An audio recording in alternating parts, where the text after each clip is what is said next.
All right, going live. All right, hello YouTube. I don't know why this one always goes live so much quicker than the other show, but we are here for episode number 83 of Geekery Abides.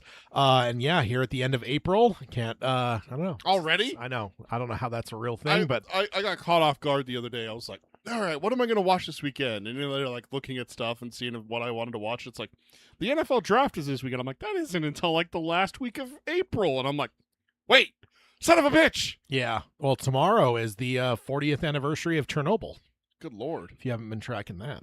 Good Lord. It's 86, so it's the Yeah. it's the round number anniversary. So Oh, you know, it'd be really fun to find something that does like minute by minute updates for Chernobyl starting on the day of, like, what is it, like 1 something in the morning in Russian time? So Yeah. it's like probably like 8 o'clock our time. yeah.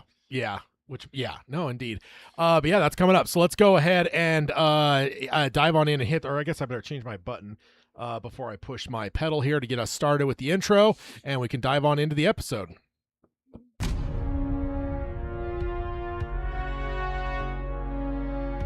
He who is ashamed of his geekery has forgotten the face of Stan Lee.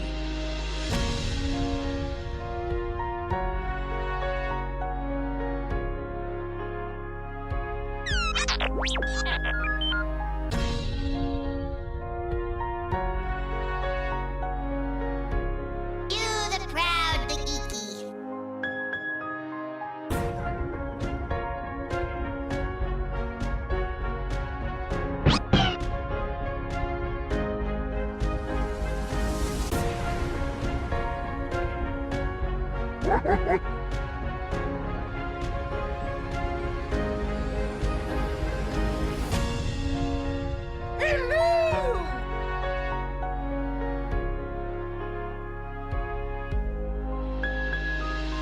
This is the podcast, Geekery Abides. All right, hello and welcome to episode number 83 of Geekery Abides. 83 is a big year for movies. Return of the Jedi, Scarface, I need to start having this pulled up because you do this every time. Vacation came out that year. Cujo. This is also the big year for Bond because you had Never Say Never Again and Octopussy both came out. It's a two Bond year because you had the unofficial Bond where they brought old what's his name back, and then you've got Cujo, Christine, and the Dead Zone. Yeah, a bunch of Stephen King coming out that year. It's a big year for movies, but of course, Outsiders. 1983 though for me will always be Return of the Jedi. Superman 3. Yeah, let's not talk about some of the sequels. There's also a Jaws. There's also a Jaws sequel that year too. It's god awful shit. But yeah, welcome to episode 83. I am Tad, and with me as always is Peter. Hello. Scarface came out in 83. Didn't I say that up top? I don't think so. I'm pretty. Did you? Yeah, I'm pretty sure I did. Did you? I was Googling 83. My bad. Yeah, no, I mean, Scarface has become my new number 2 for 83. After Return of the Jedi, but yeah, it's a great one. So, let's go ahead and jump on into the emails. If you want to email the show, you could send emails over to Peter at geekeryabides.com or Tad, T-A-D-D, at geekeryabides.com. For instance, we did get, let's see, John sent us the Squat Cobbler video, which we still have to... We forgot to watch that. Yeah, we have to do something with that at some point. So, which is glorious. And then Tad, T-A-D-D, at geekeryabides.com, we do every other episode. The odd episodes are mine. The even episodes are Peter's. So if you have feedback on a previous episode, or if you have emails you want to send out for a future episode, that is the way to direct your emails. Or, of course, if you want to surprise someone or bamboozle someone, that is your route to being part of the show and chatting along. So let's go ahead and, I guess if you're not here live, of course, let's go ahead and jump on over to watching, reading, playing. So let's see. Mine is pretty thin. I do have one from an emailer as well. So let's see. I'll hit mine first. And I'll have you do yours, and I'll do I'll do John's that emailed in. Sounds for me, I've been watching Daredevil Born Again season 2. Obviously. That's been pretty great. I also last week went and saw The Drama, the Robert Pattinson and Zendaya movie. How was that? A24, I think. Yeah. So I knew there was something up with it. There's some in the trailer that was a little bit off. It's it looked like a chick flick, but it's there was an untold something in there. Yeah. It was actually really good. I really enjoyed the hell out of Nice. it. Yeah, it was a really More good like movie. drama, thriller. I couldn't put my finger on what that really was. Yeah, I mean, Yeah, drama thriller probably it sounds about right. Yeah, no, it was really good. But yeah, seeing old Batman and old MJ hooking up there. Crossing the streams. We're not supposed to cross the streams. Indeed. And then I also decided to dive in. I needed a something for half hour, so half hour comedy. So I dove in finally on one that I've been circling for a while. I've started watching Modern Family. Oh, okay. With, How's that going? with Ed O'Neill and stuff. It's actually hilarious. Like I knew it was. Like I've seen clips of it enough to know like there's some like scenes or whatever. I've even sent some your direction because there's some awkward shit in that show. Yep. I've seen a few episodes of Modern Family. My in-laws are big fans of it. Yeah. I've been told about it for a while, so I finally decided to throw that on for some reason, and yeah, I've been enjoying it so far. I'm like getting towards the latter part of the first season. So, and then on the reading side, this only started yesterday, but I did throw on Harry Potter and the Chamber of Secrets. Really? Yeah.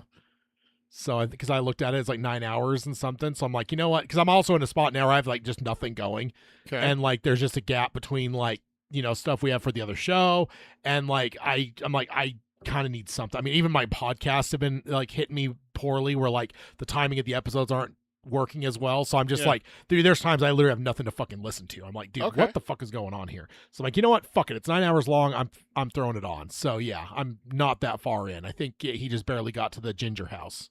Oh, so just barely got rescued. Yeah, pretty much. So yeah, he's in ginger. But you're enjoying it.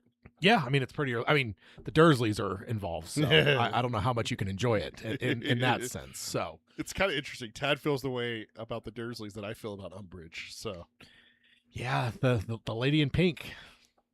I know I don't have to worry about her for a little while, but yeah. So yeah, decided to jump in on that, and then I'm still playing Indiana Jones and the Great Circle. It's a fun game, and yeah, I'm just got past Giza. So okay. So I still need to get that game and play it now that I got an upgraded graphics card. yeah, it's a good one. I do need to. It's good. So what do you got? So before we do that, Tad, we were just mentioning Chernobyl. See. And I was like, well, what time is it in Chernobyl, which is in Ukraine. Kiev? Yeah. Pripyat? I don't remember how to say it. Yeah. As of this second, right now, it is the anniversary of it to the second of it exploding. This is what time it would have been when it exploded. It is 1:23:54 a.m. right now in Ukraine. Really? To the minute. To the second. Right now, that reactor is exploding. What was it? 40 years ago. To the day. Interesting. How fucking crazy is that we got that on camera, Ted? I have this clock pulled up here with the... Hey, we were just mentioning it. I was like, 123. I pulled up a fucking timeline here. First explosion, 1:23:44. So as I was talking, it crossed that mark. So you're like hoping I hurry up on my shit. I was like, I'm gonna have to cut him off. But then you're like, okay, what do you got? I was like, perfect. I got 20 seconds to preface this. That's cool. But right now, Chernobyl is exploding 40 years ago. That's crazy. That is wild. That's what time it was for us here in Utah. It was 4:24 in the afternoon. Yeah. Maybe I'll have to throw Chernobyl on tomorrow. I mean, that's just like, it fits, right? Yeah. Like, holy shit. Yeah, indeed. All right. Pretty wild. That's crazy. I love that. So watching, we finished Scrubs. It had its season finale last week. Daredevil Born Again, and then I've just been watching a fuck ton of true crime documentaries. I'm in one of those kicks where I'm watching true crime. Oh, yeah.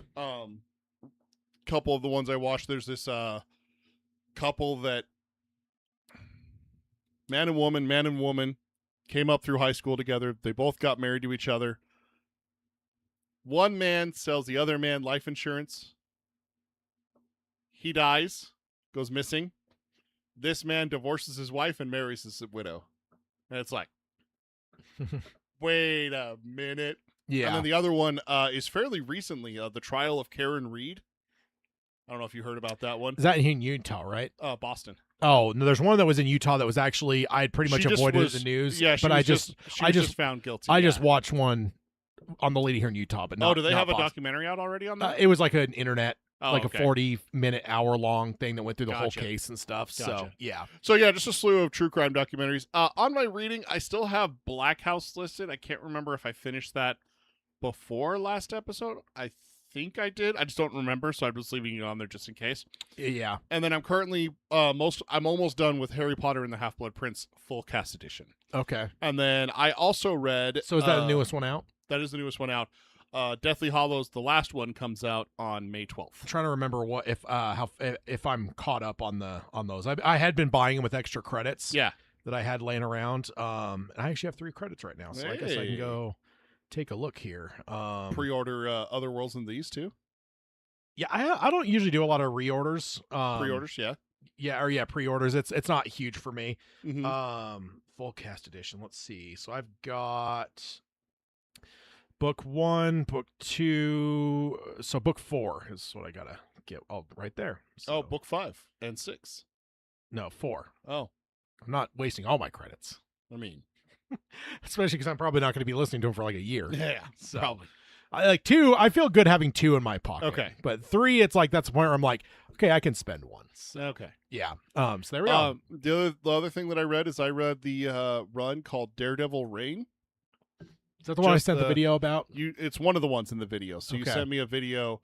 I think you sent me 2 videos, but the one that I actually saved it on my Instagram, was one where a guy broke up how involved is it to read it, beginner, intermediate, or Yeah. advanced. And this one was describing that basically this is where Wilson Fisk's outlaw being a superhero in New Yeah. York City. Just makes it fucking illegal. Like, we have Dr. Octavius coming into the Baxter building and arresting Sue Storm and Reed Richards. Yeah. Just like fucking arresting them and being like, "Yep, you're criminals, you're heroes, so you're arrested," Yeah. and shit like that. And so I read the whole thing. It's 6 main episodes. There's a bunch of other ones that I didn't realize existed until Yeah, I like was tie-in reading. stuff. I was reading the 4th, going on to my 4th one. So I finished the 3rd one, and then what it does is it, on the reader that I'm using, it zooms in on the cover art, the end art. But Yeah. then to the right, it has 3 things listed saying, like, these are the tie-in episodes. I was just skipping past it, trying to get to the next episode, because they, of course, always end on cliffhangers Yeah. and everything. And then I finally stopped at one of those, and I was like, wait, what does that say? And it's like, continued in Captain America, number Yeah. da-da-da-da. And I'm like, oh, fuck, I haven't read all those. Yeah. Like, damn it. Yeah. Damn comic books having to sell comic books. Yeah. What year is that? Did it say? Is it this century? It's this century. Okay. So it's on the newer side then, because as I was say, that feels very like modern era of like big events and shit. So that, yeah. The guy in the video compared it to Infinity War and Endgame. Yeah. Was that 2021 to 2022. was December that the, to May. Was that the ones that we had direct homages to with the last episode of Born Again? No, That's the other. that was the other one. Okay. All right. This one is basically, it comes down to, like, in Born Again, we have the outlawing of being a vigilante. In Reign, it's the outlaw of being a superhero. Yeah. So if you're using powers and doing anything, he made that illegal. Yeah. So what's interesting in Reign, just a little, because you might read it, because I know you love Daredevil. yeah. Literally, one of the first people arrested is Miles Morales. I think it's Miles Morales. They don't ever say, but he's wearing like street clothes and a Spider-Man mask. It's not Peter Parker, so I'm Yeah. assuming it's Miles Morales. Yeah. So it would have been 20 in the last decade then, because Miles Morales I think debuted at the end of the aughts. It's 2021, 2022 when this came out. Oh, okay. You Yeah, just yeah. said 20. You didn't ever finish your date. Oh, sorry, there, yeah. so- December 21 to May of 22. And I cut you off saying it was this century, though. Yeah. And yeah, so okay, yeah, no, 100% that would be Miles Morales. Yeah. So it's Miles Morales. He gets arrested for saving people from a fire. And they like handcuff him, which also has dampeners, so he doesn't have his powers. yeah. And the person who stops them is fucking Captain America. And he's like, no, you're not arresting him. He's like, sorry, Cap, we got to arrest you too. You guys just broke the law. And he's like, if breaking the law is required to save people, then I'm going to break the law every time. And then they went to go grab Spider-Man's hood, and that's what did it. Because canonically, this takes place after revealing people's identities Yeah. in The Civil War. Civil War. Yeah. This canonically takes place in that same universe because they put dampener collars on Reed Richards and Sue Storm. And then later, Sue Storm breaks out of it. And he's like, it took you long enough. I designed a failsafe in case anyone ever used them on us. And I'm like, He's like, I did that back in Civil War. And I was like, oh shit, it's connected to that. Yeah. No, everything's connected to Marvel, sir. What's interesting is that no one knew who Peter Parker was. And I thought Peter Parker revealed himself in Civil War, which was interesting. But there's a huge... But what happened in No Way Home has happened in the comics. That's what I was going to say. There's a huge thing in this comic run where Wilson Fisk knows who Daredevil is, and he has the file. Like, this is how it starts. He has the file. He cordons off a section of Hell's Kitchen to draw Daredevil there. He throws the file down, which is just blank papers, and he goes, that had your identity on it. It's blank now. What the fuck did you do to me? He's like pissed at Daredevil. Like, I knew who you were. How did you do that? And it's like, oh, so there's like some mojo going on. I didn't know that Daredevil would do that to Kingpin. Kingpin's like pissed that he got violated. It's like, oh, it's so good. And then the only thing I've been playing is 7 Days to Die. My wife got me back into it. It's one of my all-time favorite games. I just can't stop. It's killing zombies. It's like my favorite thing. Yeah. Yeah. And then we got John sent one in. He's reading the Da Vinci Code. I read that back in the day. I remember that book. It's a good book. And then watching Small Profits, BBC comedy drama. Michael Sleep is still struggling after his girlfriend Clea vanishes 7 years earlier after receiving an alchemical recipe to recreate homiculi. He uses the prophecies to search for answers about whether he will ever see her again. Homunculus, an artificial human-like being that could be created through alchemy. Then he's also watching The Pit, which is another one I need to actually watch. That's on Max, right? Yeah, I need to watch that. They're wrapping the season 2 pretty soon, I think. So, and then he's playing Donkey Kong 64. Yeah. So it says thanks just like he was last time. It says thanks for keeping me entertained at work, John from Buffalo. That's what we do, John. Yeah, indeed. All right. So that is watching, reading, playing. Yeah. So let's jump on over to the main topic. The main topic might take us the rest of the episode, to be honest. This is a top 10, but it's split into 5. Yes, I indeed. like it. Indeed. I like it. Indeed. I'm not going to lie. I really liked this. That's good. Me too. Once I thought up the idea, I was just like, oh, this is a no-brainer for me. And so I've been excited for this one for a bit, but I've had to like put it off because there was a ways until we actually got around to it. So, so what we're doing is we're doing 5 movies that needed a sequel and 5 that didn't. And so I just shot you a text yesterday because it seemed like you were kind of like a little bit thrown off of like exactly what I meant. But had to get some clarification. But the general thought is, basically what are some movies that feel like they always deserve sequels but never got them? And then also what movies should have just ended where they ended. Now, one thing, John sent a list in as well, and he also hit ones, and he's like, I don't know if it counts or not, but I'm totally okay with using sequels. Like, if there's a certain point that a series should have just ended, like, that's totally fine. I have them on my list as well. Yep. So that's definitely part of it. So I've also decided the way we're going to do it is we're going to do the ones that did need sequels all the way, and then we're going to go to the ones that didn't. Okay. It felt kind of clunky when I was trying to build it, and it was going back between the 2 lists back and forth. Yeah, it was agree. Like 5, 5, 5, 5. Like that felt very disjointed. So we're just going to go in order of the way the titles I like read. that because it kind of makes sense to talk about all the ones that need a sequel first, and then all the ones that shouldn't have had sequels first. Yeah. I like that. Good. So let me check John's email. I think I'm just going to throw his the ones that did need ones out first, and then we'll go through ours. I didn't have necessary room to put more on the screen than just yours and mine.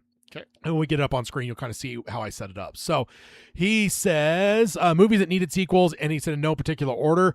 Dread. He says I don't watch much comic book stuff, but this one I really enjoyed. I actually still need to watch that with Carl Urban. Yeah. I've actually always heard good things about it, and I know that it never got like any sequels or anything, but it's like I loved the Judge Dredd movie as a kid, the original Stallone movie. Sylvester Stallone, right? Yeah. So, but I've never actually gone around to watch the I almost said Michael Clark Duncan. What is it? Carl Urban. Carl Urban. That's the one. His next one he has is a movie I love is Looper, the Rian Johnson movie. Ooh, with Shia LaBeouf, right? No. It's Joseph Gordon-Levitt and Bruce Willis playing the same character. One's the one from the future and one's from the past. They're playing the same person, just different ages. Yeah. It's a cool time travel movie. It's really good, and I could definitely see a universe being built off of that. Another both of those from 2012, interesting enough. Oh, okay. And then he's got another one, which is a fun movie that has 2 titles: Edge of Tomorrow / Live Die Repeat. So they couldn't make up what fucking title they wanted there. Tom Cruise. So it was one title in theaters, one title on home video, and I think now they're doing like a whole titles colon subtitle, and it's basically both titles. I feel like now. So You know what's funny is I've only ever heard it called Edge of Tomorrow. Like the Live Die Repeat, I was like, wait, what? that was what they renamed it when it went to home video Yeah. and shit. Like it was Edge of Tomorrow in theaters, and then it became Live Die and Repeat later. And now I think it's Live Die and Repeat, and then colon like Edge of Tomorrow or some shit. I don't know. It's really annoying. And then another one he's got that's very interesting that I never would have considered: No Country for Old Men. I'm not sure how you do a sequel to that. Like I mean there's- Javier, what's his name? Javier Bardem's yeah, character Anton survived. Chigurh is still there. Or yeah, Yeah. I mean, there's still more you could definitely go on with it, but a lot of your main characters are off the table, and I don't know doesn't mean that there's not a story still to tell. Yeah, I mean, if the Coen brothers are down, then I'm down. Like, I'm there. because I will say I don't remember if it was on my list, but there were some of mine where it was like there is going to be caveats of like so long as the same filmmakers are involved. Like I don't want like some offshoot Kmart brand See, bullshit. I had a lot of those where I was coming across like ones where I'm like, yeah, I wish they would have done that. Like, I'll give you a perfect example of one for me was Star Wars. I wish 7, 8, and 9 would have been done differently, but I'm not going to say that they shouldn't have ever been made, Yeah. kind of thing. So Yeah. Yeah, and then like that's the thing is like that was never going to make the list for me because it's like, Force Awakens was what it was. I actually really adore The Last Jedi. But I mean, obviously, but you're it's wearing like- a shirt. but yeah, and I got it at Star Wars Celebration too. Sure did. Like for me, it's like I'm not going to say like don't make a sequel to The Last Jedi because I do want a sequel. I just don't want the one they gave us. Yeah, exactly. It's more of like a list of like, I wish we could get a do-over for that one, and Yeah. I'm in charge of who makes it. Yeah. Sorry. Did you have other examples or just No, okay? just that's a perfect example for me. Is like, realistically, I wish I could have those 3 redone and done by the same person or the people actually, working together. Yeah. No. It's a novel concept. Well, the original like rumors back in like the early right when they got everyone signed, like at least Yeah. the first because they had J.J. Abrams, is they're going to let J.J. Abrams do his thing, and then Ryan Johnson was going to come in and do episode 8, and then he was actually going to write 8 and then 9, and then he would have the option to direct 9 if he wanted. If not, they'd bring another filmmaker in, Yeah. but to direct his script. So that basically it's like let J.J. do whatever the fuck he wants, and then Ryan would be able to kind of make it a trilogy retroactively with 8, and then the script for 9 to where it was all cohesive, if that Right. makes sense. Which is kind of the way the original trilogy was, because like Lucas wasn't sure if like he would get sequels necessarily. So it's like episode 4 was one thing, but then 5 and 6 were really what helps coagulate everything together, because by that point it you knew. helped build the universe and expand it and show us more than just the 3 planets that we go to in 4. Oh, and 4, yeah. So we got Tatooine, we got Bespin, or not Yep. Bespin, Yavin. Yavin. That's what I'm And then trying you to think see Alderaan, and that's it. of. You Yes. don't even land on Alderaan. You just No, see we it. don't see that until like what in the last 10 years that we saw Alderaan for the first time, unless you count the cartoons. Episode 3. Do we see? Organa lands on Alderaan with Leia. Gives Leia to his wife. Oh, that's right. You don't really get a very good shot of the planet. No, but though. I mean Yeah. you see It Alderaan. is until very recently that we actually got like the idea of what Alderaan actually Obi-Wan? looks like. Yeah, Obi-Wan? I think it was the Obi-Wan series. with Kid Leia. Yeah, indeed. And then the last one he has for ones that should have got sequels is Nice Guys. Is that the Will Ferrell comedy cop movie. Yeah, is that the one where like they have like The Rock and Samuel Yes. Jackson that die at the very beginning? Yes. I know famously about that, but I've never seen the movie. But I've Same. heard that where it's like Yeah. they're this like badass duo and shit, and they like jump off a building and it fucking kills them. Aim for the bushes. I think that's what. Aim for the dumpster or bushes. It's one of those. Like, Is that Despot action too? movies. Is that movie or no? Do you I know? don't know You about haven't that. seen it. No, I like, haven't. But Despot, that's something else. So that's all the ones that he has down for ones that should have sequels. So we will go in then, and we are going to go alternate back and forth. So your Right. 5, my 5, on, and then once we get through all the do's, then we'll go, or all the shoulds, then we'll get all the should nots next up. So let's go ahead and jump on over to your number 5. So take it away, and then honorable mentions. yeah, we can do honorable mentions. So what's your honorable mentions? I have 2 honorable mentions for this one that need a sequel. The Amazing Spider-Man 2. Andrew Garfield deserved to be able to follow up third. that movie. Yeah, a lot of people think Toby should have got his fourth too, because apparently there was like drawn up plans for what the fourth was It going to could be. have redeemed that one absolutely, but I think after the death of Gwen Stacy, and then hearing what happened to Garfield, like Garfield's Spider-Man, Yeah, in No Way Home, I want to see that. yeah, I wanted to see that. yeah, Like, instead of just him describing that, I wanted to see that. yeah, We get a little bit alluded to it in Spider-Man Across the Spider-Verse. yeah, But it's not the death of Gwen Stacy, it's the divorce that you kind of Yeah. see. So I think that would have been really fun to see. Another one that I think needs a sequel, Hot Fuzz. Direct sequel. Like, give me a Hot Fuzz 2. yeah. Like, that would be funny as shit. Because Yeah. could you just imagine? I don't think you put that in your email or your text to me. Oh, did I not? I don't think so. Oh, I have it here. Unless I must have accidentally cut it off. Yeah, unless I missed Yeah. it, but I didn't have it on my list. So yeah, no, I just had the. Because I just texted it to you, so let me look. Yeah, Amazing Spider-Man and the Girl with the Dragon Tattoo is what I got. I did cut it off. So yeah, Oh, yeah. And then I did have 3. I okay. was wondering, something was off. I must have accidentally like done something. But yeah, the girl with the dragon tattoo.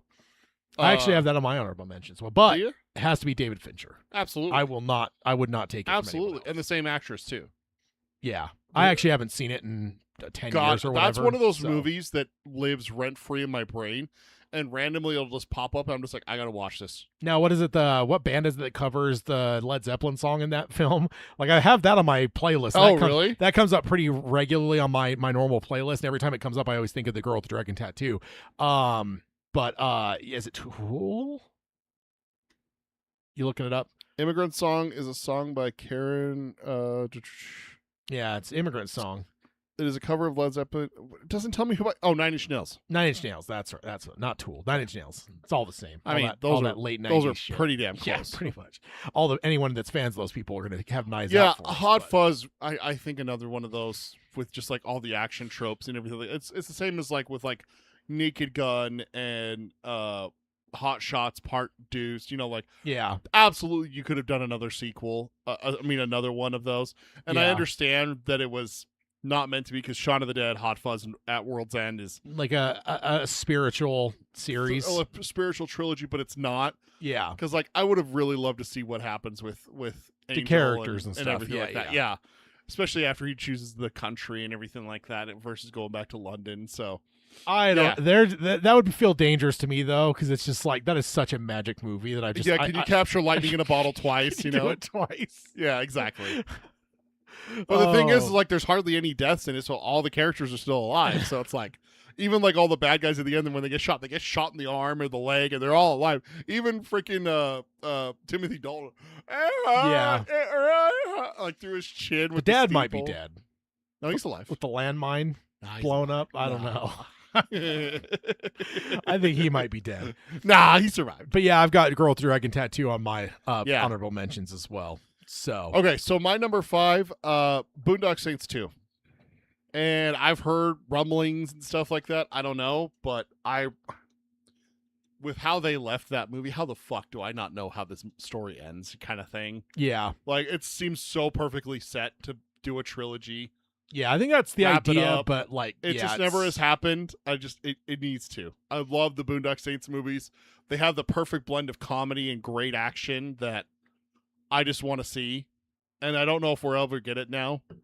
Yeah, It's like too many years have passed, so yeah, and I know that the dad has cancer. The actor actually Yeah. has cancer. I don't know how bad it is or whatever. But well, he dies in the second movie anyway, so oh, does he? I don't remember. yeah. It's been a long time. So Yeah, spoiler alert, he dies in the movie. So yeah, because it's mostly Boondock Saints 2 is mostly about him and his past and stuff and how he became who he is.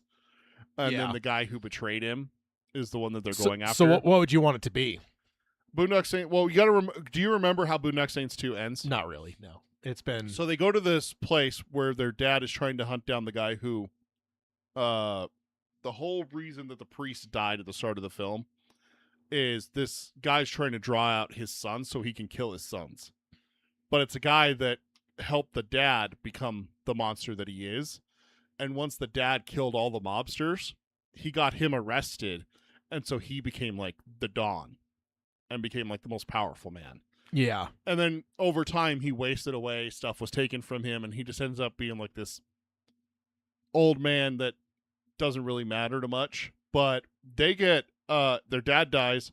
They get shot and put in prison. And then the very last scene, they like get up from their hospital beds and there's a guard standing there with like a freaking rifle. And he takes his finger off and nods at them like, I respect what you do kind of thing. So they get up and they look out the window and there's all the inmates looking at them. And you're expecting them to be like, oh, we're fucked. Nope. One of them points a finger gun at them. The other one wags his finger like, nah, you're bad boys, you know?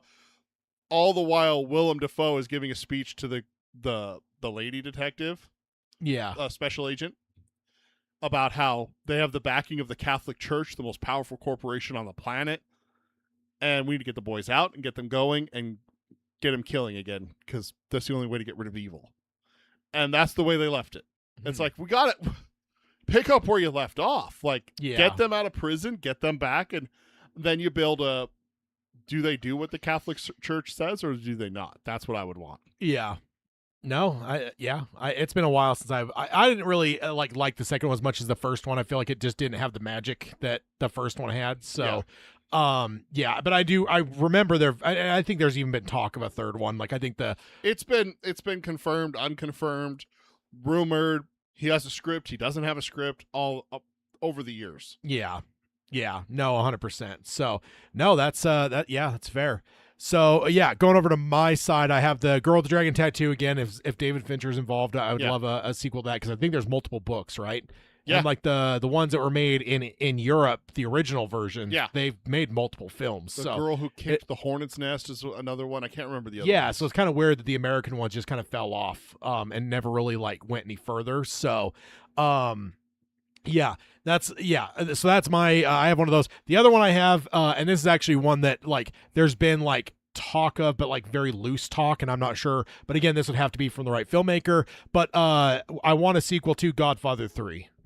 So there's been talks that you'd basically potentially, and I want to say maybe even Francis Ford Coppola has talked about like a vague idea, but basically it would be like fast forwarding, because like, not Anthony, Andy Garcia's character that's Vincent takes over at the end of 3, and it's like right in the early 70s. Well, it's like it's the late 70s and the 80s that like the mob really gets tied in with drugs, and then basically gets completely fucking destroyed by the FBI and shit. So it'd basically be like the fall of the empire under Vincent, and it would be like, and not just his empire, all the empires. Yeah, the entire like the entirety of the mafia. So it's like it would kind of be like the fall of Rome in a lot of ways, and I just feel like that is just very intriguing to me. And so I had that one. It almost made my list, but it ended up getting bumped at the last second. It actually was on my list for quite a while.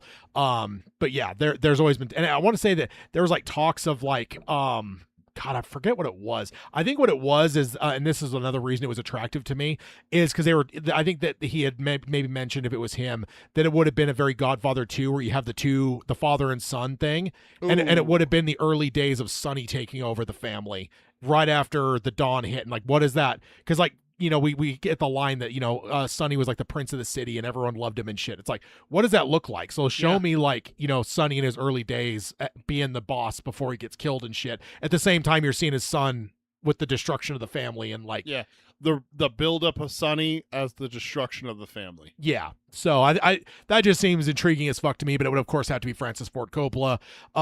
And yeah, I don't know. It'd be interesting. You'd have to like recast everyone. Yeah. Of course. So the other thing I will mention too is there's a few things on here that I left off just because of real like actualities, like Spaceballs, for instance. Like there was a new Spaceballs coming. So it's like that's probably one that would have made this list if this were done 6 months ago. Yeah. But it's actually coming now. In fact, I just saw the news this morning that apparently they announced that they're doing a Cloverfield 4, which I don't know when the fuck there was a third one. The only one I know of is 10 Cloverfield Lane. Yeah, that's the only one I know of too. So there's a Cloverfield 3? Yeah, and then the thing that I saw, whether it's true or not, was that the fourth one would actually... the Cloverfield Paradox is what it's called, and it came out in 2018. Interesting. But yeah, the whole idea is this fourth one would be taking place after the original film.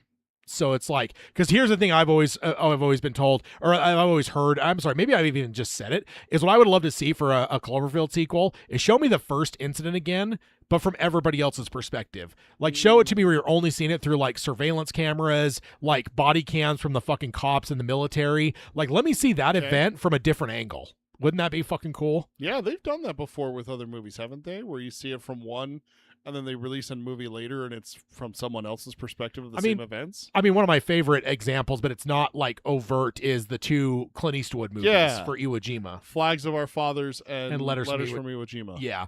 But I I don't haven't watched those. I'm not sure if the Japanese one's way better. You can watch both, but the Japanese side of it is like an incredible film. Okay. So, but yeah, those are my honorable mentions. So I know I just did a lot on an honorable mention for The Godfather 3, but yeah, that's just, I don't know, that's just like titillating for me. And I love that. Sure. I love that trilogy top to bottom. So it'd be kind of cool because again, it's almost like the collapse of Rome, like that would just be a very cool, like, and the crumbling collapse of the mob families, like the 5 families and everything like that. Yeah, that'd be fascinating. Yeah, it'd be really cool. But now going over to my actual list, my number 5, Superman Returns. Okay. So, good old Brandon Routh. I mean, he did get a redemption a little bit by playing the Kingdom Come Superman in the Arrowverse stuff. But he was just never able to like follow up, and I actually think Superman Returns is a highly underrated movie. Yeah. And it's kind of just funny because like as people over the last like number of years now have been bitching and moaning about Henry Cavill getting fucked, I'm like, were y'all just like in diapers? Remember Brandon? That Brandon Routh got fucked in the exact same way after only getting one movie. I mean, old what's his name's had 3 or so appearances now as Superman with the various films. So it's just like he's had a lot more opportunity to actually play in the role. And so it would just be kind of cool to where it's just like Superman Returns is a great like reference and homage to like the original Christopher Reeve movie and movies and stuff. And I just think it'd be cool to like build off of it, and see what comes next and get more Superman in that kind of style and manner. Yeah. I don't know. And we have a son in at the end of the movie. We find out he has a kid. So it's like that. It just opens up a whole new mentality of things that I just think it'd be really cool to see. And even back, in 2006 when this came out, I was really excited for a sequel and, fast forward, whatever, 2012 or so, something like that when Man of Steel came out. Yeah. That the plug got pulled. So, I don't know. I actually really like this movie. Now, of course, the new Superman is really tickled the itch that, this one got close to, but it never was perfect, Right. But I think it would have been cool. And I think Brandon was an incredible actor for the role and stuff. So, problematic director aside. Yes. I don't care if it's Bryan Singer. Just give me more of this. It would have been cool. Also, Lex Luthor. Yeah, that's true. That is true. Yeah. Yeah. That's unfortunate. Yes. It keeps happening too. Like I know. People need to stop being shitheads. Yeah, indeed. So yeah, that's my number 5. What do you think? Yeah. I mean, did you like Superman Returns? I did. I actually enjoyed Superman Returns. I remember watching it and being like, wow, this is kind of cool. And this is back in the day where we would do like the message boards a little bit. Yeah. Like the tail end of it. Yeah. What was it, like 2006, 2007 when this came out? Yeah, 06. Yeah. So it's like right at the tail end of all the IMDb message boards for me. And I just remember going onto its IMDb and I'm like, 5? 4? Yeah. Like, what do you guys mean? Like, this is a good Superman movie. Do you guys not know what Superman is? And like, oh, this is just so ridiculous. There's no way he could have lifted that out. And I'm like, it's fucking Superman. Like, what are you talking about? Like, yeah. It's like so many little it honestly was one of the first comic book movies where I saw the, well, actually, Superman couldn't have done this because of in this issue it says this. And it's just like, oh, come on. Like I understand being a fan and stuff like that, but let's not like drag every single instance where Superman failed to do something into a movie discussion. Yeah, it's like, all right, comic book guy. Like go get your go get your wheelbarrow burritos and go home. Yeah, like calm down. Yeah. Like, yeah. That's the thing that's my mindset nowadays with a lot of people. It's just like calm down. Yeah. And dude, that opening sequence with the airplane is one of the greatest Superman like sequences of all time. Oh, it's fantastic. Yeah. It's one of the best. And best. I do agree. Brandon is highly underrated as a Superman. Yeah. Yeah. So I'm glad he got his redemption with the Kingdom Come stuff in Yeah. the Arrowverse, but yeah, I would have loved to have seen him get another opportunity. Maybe with all the multiverse stuff we can get, probably not a whole movie, but Yeah. I don't know. I love Brandon though. So yeah, he's a peach of a dude too. So Right. it'd be cool to see him kind of get a redemption there. So all right, so let's go on over to your number 4. Yeah, Inglorious Bastards. Now I have to caveat this one. This one made my list as an honorable mention, and then I thought of a better idea. As I was saying, this Because- one does seem not off-putting. It's just this is not one I would have expected. Kind of like Yeah. No Country for Old Men on So- John's list. So here's the reason why I say explain yourself. I want a sequel, but I don't want a sequel. I want a sequel prequel. Where it's because only a couple of them survive at the end of the movie. I want them right after they leave, they scalp the guy. I want them back in England reminiscing about the times right before this, about how they came together and all the stuff. How did they get their names? How did they come together? How did you form this squad? How did you get into Germany the first time? How did you kill your first Nazi and everything? I would prefer that versus trying to come up with a story after, because you got to remember they kill Hitler in this movie. Yeah. Yeah. So I think a prequel with this would be phenomenal. Yeah. Because anytime I see someone bludgeoning a Nazi to death with a baseball bat, I'm happy. Yeah. No, That's just what So I guess it's kind of cheating because it's not a sequel. But I want it. a continuation. How I want it done though is I want Brad Pitt and then the one other survivor. That sound like a deal to you? Sounds like a good deal to me. That's a damn good deal. Those two guys yeah. are like the two survivors that I remember. Yeah. It's been a minute since I've seen it. And I want them basically hey, you remember the time? And then you go back and show me the story. And do that for 3 stories where it just shows how the bastards were formed. How did they become the unit that they are? So you're talking and everything. almost Pulp Fiction-y, where it's kind of non-linear. Yeah, exactly. But it all comes from these two remembering that. Maybe they do one together and then each one has their own story where they remember something by themselves. I mean, I don't know if Tarantino's ever done anything out of order before. Never. Never. I just think anytime you have someone killing Nazis with a baseball bat should be done. I mean, yeah, there was part of me that almost put on the list. I want a sequel to Wolverine, but the whole sequel was the fact they were going to do the origins for Magneto was the next movie they were going to do. Yeah. After X-Men Origins Wolverine, the next movie was supposed to be Origins Magneto. And then- apparently a large section of the movie would have just been him hunting fucking Nazis after the war. And it's can you just, because that scene in fucking First, and that's what I think happened is it eventually evolved into becoming First Class, and some of the bones of what that was scene in Argentina. Oh my God, dude. Anytime that comes up on YouTube, You're I'm well, watching. I'm spending the next 10 minutes watching this. It's one of the best fucking scenes in comic book films, So dude. good. It's just incredible. The knife throw in the guy's hand, into the Nazi, the bartender, back into the hand. And then moving the gun from the Yep. guy. Yeah, it's so. But the knife one for me, I don't know why, but that was just kuta, kuta. Just out and in. Yeah. I don't know why, but that one just chef's kiss. Yeah, no, 100%. So yeah, I just felt a little bit once I saw this on yours. I'm like, I guess I could mention my Magneto. Yeah. Because Kill- Anytime killing Nazis. yeah, no, I wholeheartedly approve, of Right. course. So, the next one for me, moving over to number 4 on my side, is Halloween 3. Oh, So- okay. I understand. I already understand, but explain for the audience. Yeah, so Obviously, there's sequels to Halloween 3, Tad. How can you say that? and here's the thing, I think we're in the perfect opportunity right now, because I think now we're in a spot where the Conjuring can have mainline Conjuring movies and then the spin-off shit. This is the time that you could do something like this where we basically give me a branch that's just the Halloween 3 where it's just weird supernatural horror shit that's happening on Halloween. That has nothing to do with Michael Myers. Yep. That's what the whole idea, the premise behind Halloween 3 was. I think it was very hated in its time. People just wanted Michael Myers, which I don't blame them. But I do think this is always I think there's been kind of a redemption arc on the internet in the last number of years. And even me, I remember being harsh on it as a kid because I'm just I want Michael Myers too. Yeah. So, but as I've gotten older and I go back on it, it's you know what? John Carpenter was not that high in the night when he was thinking about this. Yet now, if you're thinking of this from the perspective of we just blew Michael Myers up, so now we got to do something else.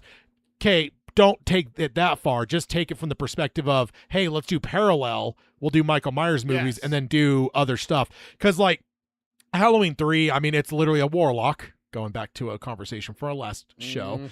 But it's a warlock that, is building in, these like ruby things into the back of these masks, and they're going to fucking fry the brains of children all over the world. And it's just like, it's kind of this. Is it just like an instant death kind of thing, or like? It's going to like shoot a laser through God. Yeah, and they're in the back of the mask. So, All right. and it has this really catchy thing. But it's just like, to me, it's like, okay, so what does it look like for witches? What does it look like for fucking? I mean, you could fill in any number of like supernatural horror Give me elements. a werewolf. Give me a mummy. Give me a Frankenstein's monster. Give me the creature from the Black Lagoon. Like, just keep going. Yeah, exactly. Keep going. And I do think that, back in the day, it probably wouldn't have been a thing. But I do think nowadays, especially when there's been rumors of like Halloween shows, new Halloween movies, are certainly not going to let Michael Myers stay dead forever. Right. Like, that's the end of that timeline. But it's like Halloween's going to continue on. And I'm like, there's part of me that's like, let's continue it on with Michael Myers mainline shit with movies, and then maybe some movies or even a show that's parallel to it. Right. That's just kind of playing in this, like, what do you call, like, American Horror Stories, where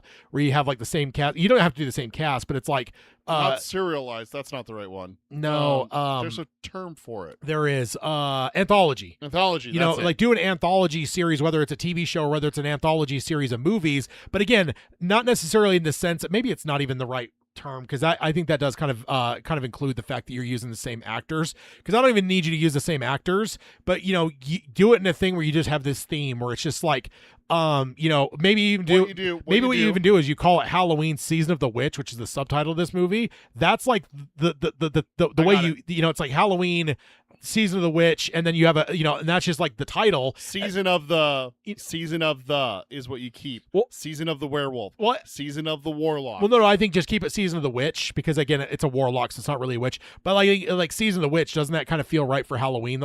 That feels like the Well, I just don't think that you want to have witch in the title if it's going to be about a werewolf. That's what I'm saying. But I'm saying it becomes part of just the titling, where it's just I know. It's but not. if you're going to do different stories there, along that. But there would be a subtitle beneath that. What I'm saying is like, so Halloween Season of the Witch, subtitle Werewolves Are Us, whatever. yeah, because that would then make everyone very clear that it's like you've got the Halloween that has Michael Myers, and Halloween Season of the Witch is all the shit that's not Michael Myers. Everything else that has to do with, we're just doing theme shit where it's Halloween, something weird's going on. My idea was that you do Tales from Halloween, and then the subtitle is whatever you're doing. I mean, good old Crypt Keeper might throw a flag on that. I mean, one, Tales from Halloween is not Tales from the Crypt, which is coming back. Did you hear I know. about Yeah, that? you Oh told my us that God, last dude. time. I'm so excited. I mean, I may or may not have sailed the high seas months ago and got it downloaded, but Yar, mate.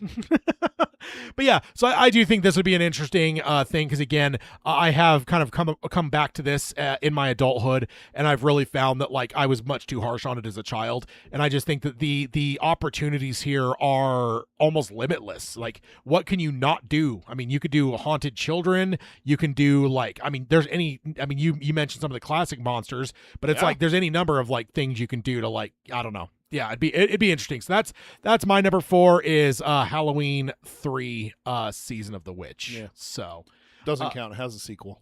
Halloween 4 exists, Ted. yeah, it's not a sequel to it though. It's a sequel to Halloween 2.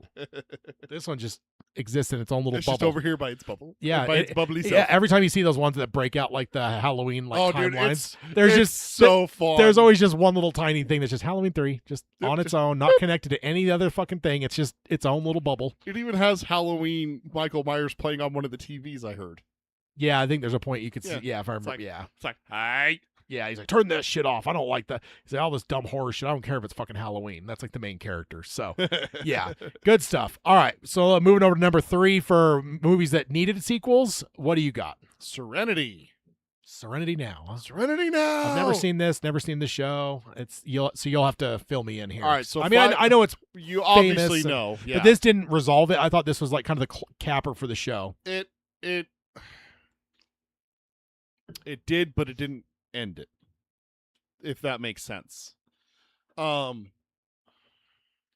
trying to think of an example to give you where it's like, okay, this is done, but there could still be more. It's done. ... No, it kind of does tie it up. Like, the whole big thing is that Malcolm Reynolds, the Nathan Fillion character, fought in a rebellion that failed.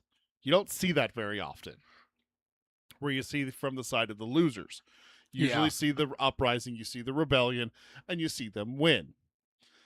So this is him fighting from the losing side, and then what do you do after that? Like, they're not just going to execute everyone who rebelled. You kill thousands of people, millions of people, because remember, this is a universe, multiple planets, Star Wars kind of thing. Yeah. You know? To think about if the rebellion failed, does Palpatine just execute every single rebel? Every single one of them? Palpatine? Probably. It's Palpatine, yeah, because he's evil. But probably lightning teeth, most of them. You know, they survive, and so it's like how it works in Serenity is they expose corruption, but it doesn't bring the whole system down. Yeah. So where do you go from here, kind of thing? And that's where I would like to see is what happens next. Yeah. Is what it comes down to, without spoiling anything, because I think this is one that we should visit at some point, is Firefly and Serenity. I mean, it's like 10 episodes in one movie. It's not asking a lot. Yeah. So there's more Harry Potter than there is Serenity. Let's put it that way. Yeah. Firefly, Serenity. So the show, awesome. You kind of get like this ragtag crew together. And I'll tell you right now, the guy in the middle of the poster with the assault rifle looking, I'll tell you right now, that will be your favorite character. Yeah.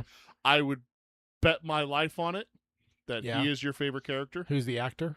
Adam Baldwin. Not sure if I know who that is, but he's one of the Baldwins. yeah, I assumed that. I think it's Adam Baldwin. Yep, Adam Baldwin, who is in Full Metal Jacket. Really? Yeah. I have no memory of a Baldwin in Full Metal Jacket. Yeah. But But I think that he plays Animal Mother in Full Metal Jacket. If that name rings a bell. it's been a minute. No, that's wild. So, yeah. Definitely. The thing is that it's an interesting universe, because one of the things I love about this is it's like, okay, so what this is Star Wars with Star Trek, but with a corrupted government. Yeah. So the Federation comes together and makes a wholly peaceful, and Earth prospers, right? And then they explore the stars and they meet alien species and all that kind of stuff. In this one, the Chinese and Americans form like one country and basically take over the Earth and then expand out into the stars. So it's really interesting hearing them, like, they randomly will speak Chinese, just like to mutter under their breath and swear. They swear in Chinese. Oh, okay. So it's really kind of cool like that and everything. So yeah. But you find out there's like dark secrets with the government and stuff like that, and that's what the girl here in the front with the axe and the sword, her name's River, and she was experimented on. Yeah. And so she kind of helps them expose the corruption. And so what happens next? You know, like, you drop the bombshell, but what happens after the nuke goes off, kind of thing. Yeah. You know, what happens when McCarthy is given run of Japan? That's what Serenity 2. MacArthur, yes. MacArthur. I said McCarthy, didn't I? Yeah. Sorry, been watching a lot of football. NFL draft is on. But yeah, that's what Serenity 2 would be for me. Okay. What happens next? Yeah. Yeah, no, that's yeah, and of course I know that the Firefly has been I think people have largely been giving up on it finally, but it's been a thing people have been bitching about for decades. Not anymore, since they're possibly getting a sequel series. Is it going to actually get off the ground, or is it going to Buffy it? And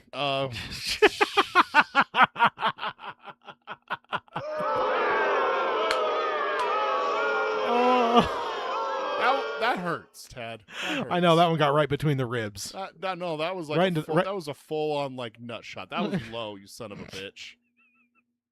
We stopped really covering news in a huge way, so like we haven't really discussed. I think at one point we discussed that they were in like the early development and shit, and we talked about there was like the one actor that passed away and shit, but like the whole thing just fucking spiraled apparently. So that was low. No, Nathan Fillion has announced that he has a showrunner, he has writers, They're planning on doing like an animated series. And Josh Whedon's not involved, right? Josh Whedon gave his blessing, but not involved. Yeah. Because obviously. Yeah. Again, stop being shitheads. Put that on a fucking button so I can push it without yelling. Yeah. Stop being shitheads, you dopes. God, I hate you. Yeah. Indeed.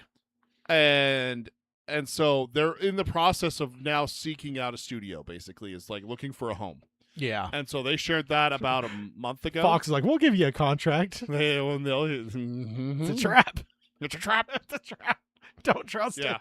So that's my pitch for Serenity 2. Okay. So moving on to number 3, and this is another one of mine that I am going to say is dependent on the director. True Lies. Oh, fuck. But it's got to be James Cameron. So Fuck yes. 2 things. 1, James Cameron in a sequel. Tell me how that's not going to be one of the greatest movies That's of a all cash time. cow right there. Yeah, and then on top of it, True Lies is one of the greatest fucking movies of all time, dude. And apparently It's such a they good actually movie. were developing a sequel at one point, but apparently 9/11 Ooh. kind of undercut a lot of it. Yeah, a lot of terrorist attacks stopped. Movies stopped for a while after Yeah. 9/11. Yeah, but just the way the movie ends, like, just pick it up. And apparently, from what I was doing some reading, just like, because I kind of remember the 9/11 thing for some reason, so I went and reread to make sure. Dude, apparently Mr. and Mrs. Smith was actually a script that was being written, had been written for this. Oh. And it was going to be True Lies too. Yeah, because There's his one- wife gets into the business at the end of the movie. So. Yeah, so that's like, yeah, I mean, and just imagine Mr. and Mrs. Smith, but it's Arnold and fucking Jamie Lee Curtis. Fuck yes. And James Cameron direct. I mean, it doesn't even have to be that story, but it's just like, I'm just saying, like, that shows you what we could have fucking had here. And I do think like True Lies, like, I can't even call it underrated because I do think everyone that like loves it. Mm-hmm. But it's like, yeah, I mean, it's easy to lose it in like with Aliens and, you know, Terminator 2 and some of the other James Cameron shit. But it's like, this is one I need to have my wife watch. oh yeah. Yeah. Because it doesn't just have the straight up Arnold action. It also has some really fucking good humor. Oh yeah. No. Some hilarious humor. Yeah, no, 100%. Yeah, and then the sexiest Jamie Lee Curtis has ever been Good God. in her life. Good God. And she is an attractive woman, but my God, in this film, Woo! getting a little sweaty here. We don't have anything like a wolf whistle or anything, do we? Let's go for it! No, you can't do Mikey. That's not cool. He's a teenager, Tad. He's a minor. Not cool. I mean, he's a turtle. You don't know. Maybe they age different. No, you can't do a minor. Oh, my wife is in the chat. She says, all right, I'll put it on my list of movies to watch. That has to be with me. You cannot watch it alone. That has to be with me. I love this I'm movie. just blanking. Who's the comedic actor in the original? The guy? Yeah, there's the one. It's Tom Arnold. Yeah, I was thinking it was Tom Arnold, but that Isn't it? didn't feel right. Yeah, it is Tom Arnold. Yeah. I mean, Bill Paxton's in it as well. But yeah, Tom Arnold. Fucking Bill Paxton's in fucking everything. Jesus Christ. He's a saint. I love him with all my heart. But yeah, I think that this would be just, and again, with James Cameron, because like not only does the movie end in a perfect way to give us a sequel, Oh, yeah. and then again, you watch Mr. and Mrs. Smith and just like imagine what this would have been if this is Arnold and Jamie Lee Curtis Oh, yeah. and stuff. But then I will say, Mr. and Mrs. Smith, not a bad movie. But then if on top of that, if you end up flipping it to the sense of James Cameron doing a sequel, like tell me when that's not Yeah. a fucking winner. Like Yeah. it's just the dude can Dude, fucking I honestly, I'm remembering Mr. and Mrs. Smith because I watched that for a couple years there in a There's row. Brad Pitt, right? Maybe I need Brad to watch. Pitt. I don't think I ever saw it actually. Brad Pitt and Angelina Jolie. It's the movie that broke up Brad Pitt and Jennifer Aniston's marriage. Hmm. He cheated on her with Angelina Jolie. I during think the that's filming why I as well. never watched it What because the all that. rumors are all Yeah. all about. I think all that. Now that that's blown over, Yeah, all that tabloid shit kept me away from the film Yeah. back in the day. go watch it. It's actually not a bad movie. But yeah, I will say. And then if you watch it, Vince Vaughn's in it. 100% is the Tom Arnold character. yeah, 100%. Take what Vince Vaughn plays and put Tom Arnold in there, and you can see exactly how it was the script for True Lies 2. yeah, one of the scripts for sure. One of the So, scripts for True Lies 2. Mr. and Mr. Smith. Let me just click on it and see if it is streaming anywhere. Hulu. Excellent. Is it? Excellent. Maybe I'll have to give that a watch. So yeah, that's my pitch. Give me a James Cameron sequel for True Lies. Okay. Yeah, so that's mine. Let me go find your next one. I should have had this prepped already. Okay, So before you do it, I have to ask, before I show it to the audience, did you think about this one? Did I think about it? No, no. Never crossed your mind? No, I mean, I guess no. I can't say no. Yes, there's definitely a thought for sure. Yeah. Also, just just off the cuff here, Simon Kinberg wrote Mr. and Mrs. Smith. Who's that? Good. Wait. Don't we have that? We do. Hold on. So Nope, wrong one. he Good Lord. Who's that? he's Found it. Yeah, he's legit. So let me see if what his writing credits have. Oh, wait a minute. Hold on. I gotta. Mr. and Mrs. Smith. Now, don't judge him. X-Men: Last Stand. Mr. and Mrs. Smith. Ugh. Jumper, which was actually an underrated movie. X-Men: Days of Futures Past. So he did that one. That's a good one. Rebels. He's been he's been heavily involved in Star Wars for a while. I got an idea. So. Say that Jamie Lee Curtis was the hottest again in True Lies. Jamie Lee Curtis, the hottest she's ever been, ever. Nope. I thought it was Hot Damn by Holt. I forgot what that button was. Damn it. Yeah, I mean, here we go. It was perfect. Hey! Perfect. Everything down to the last minute details. We got that on film. That's to this episode. That was great. oh, that's glorious. Oh, that's awesome. She is my god. But yes, True Lies, incredible movie. So yes, let's go to Fantastic. yours now that we've teased a little bit, but the audience hasn't seen it. So All right. you're number 2. Leon the Professional. Yeah, which You know exactly what I'm going to say. I mean, yeah, it's 100% you know what I'm going to say. Yeah, I mean, but go on for the audience. For anyone who hasn't seen Leon the Professional, Jean Reno, is that how you say his name? Yeah, I think Jean Reno. Jean yeah. Reno, the man here, plays an assassin, and someone comes to kill his neighbor, Someone the girl put some here. respect on his name. Shh, I'm getting there. I'm building suspense. Hold on. Dad, you gotta let me finish, man. I'll let you cook, but if you You can't interrupt the cooking process. You just took the pasta off of the stove mid-cooking. It's still al dente. You need it soft. no, al dente is the only way to go. But go on. It's too al dente. No such thing. Someone comes and murders her family while she's out at the store. When she comes back and sees what's happening, she walks to his door and he takes her in. And he trains her to be an assassin who then seeks revenge on the corrupted cop, played by the wonderful and beautiful and perfect Gary Oldman. Yes. And that is literally what that button is from, Yes, from is this movie. From The Professional, yes. And so I want to see what happens that this, 13, 12-year-old girl, She's like, 13, 14, I think, and it's Natalie Portman's first role. yeah. I want to see, First? Isn't No, I think Heat. She was younger. I think. was she? Yeah, I think she was in Heat first. One of her first roles. Yeah, it was certainly early for sure. Yeah. Leon the Professional's 94, sir. So were they at like the same time? Could have been filmed around the same time, yeah. But she was she was realistic. She was legitimately the age of the actor. So yeah. Yeah. But I thought she was playing closer to like 12 in Heat. So but yeah, yeah. Leon the Professional is listed as first, Developing is second, and then Heat in 95. So this is her first role. Okay. So I want to see what happens to a 11, 12, 13-year-old girl trained to be an assassin. What happens to her? Yeah. It's so open book at the end, like no bow on it or anything like that. I mean, I'm not going to spoil the movie and everything like that for anyone who hasn't seen Leon the Professional. I mean, it did come out 32 years ago, but basically, give me a Mathilda movie. Yeah. Mathilda. No. Yeah, no, 100%. Mathilda the Professional. That's what you call it too, right there. Give it to me. Yeah. You don't even put a 2 on there. You don't even say a sequel. You just say Mathilda the Professional, and Natalie Portman could play her. Mm-hmm. Yeah. What does she look like now in her 40s? Absolutely, she could. Yeah. 100%. Yeah. Yeah. And maybe she takes someone in. Ooh.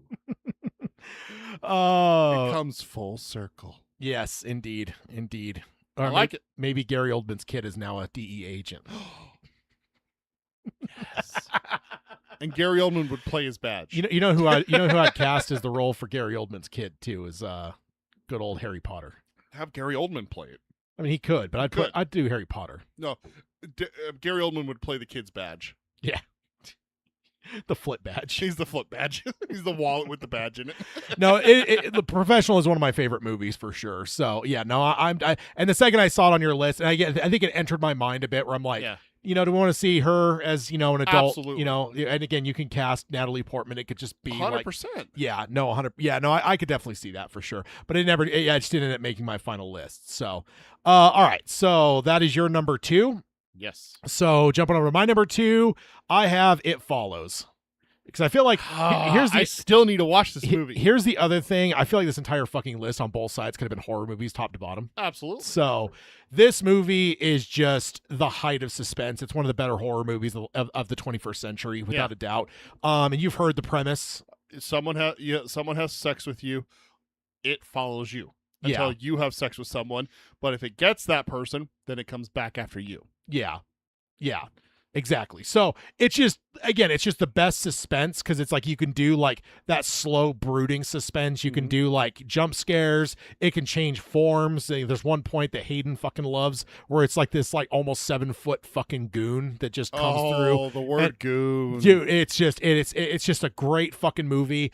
And for all the fucking horror movies that have shit the bed where they should have just ended it, which we'll talk about in a bit. But this is just one where it's just like, just keep making these fucking movies, dude. Yeah. It's so just open. Like you could just do whatever the fuck you wanted and it would be incredible. So, I think this would be, and it's just, like I said, you definitely need to watch it. My wife has watched it and I haven't. Yeah, shame. Tell me about that, like how that works, Here, I got it. Shame. You deserve 2 shames. I do deserve 2 shames for this, having not seen a. Although you did finally start catching up on some of this This stuff. is the one that we forgot about because I watched The Witch. I watched there's like 3 other ones that you told me to watch, and I finally watched them all. I felt ashamed when I found out that The Witch was a decade old. I was like, Jesus Christ, Tad's been telling me to watch this for a decade? Yeah, no, because you saw it at like a film festival. Yeah, it was Sundance. Yeah, and like, and I still hadn't watched Weapons. Yeah, that was the other one, and Sinners. Those were the 3. Okay.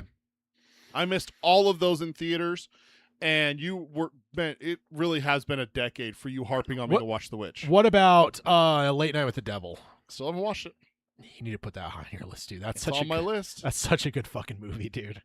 It's time to start watching some spooky movies, sir. It seems like spooky season to me. Spooky season's 24/7, 365. Exactly. That's so, right. So for me, I just think that, like, again, there's some horror movies you don't even have to really explain. It's just like, this is just a new realm of people. This thing is still going on. It's supernatural. And I just think that, like, you get the right filmmaker, and this is just one of the most terrifying fucking things you can possibly do. So,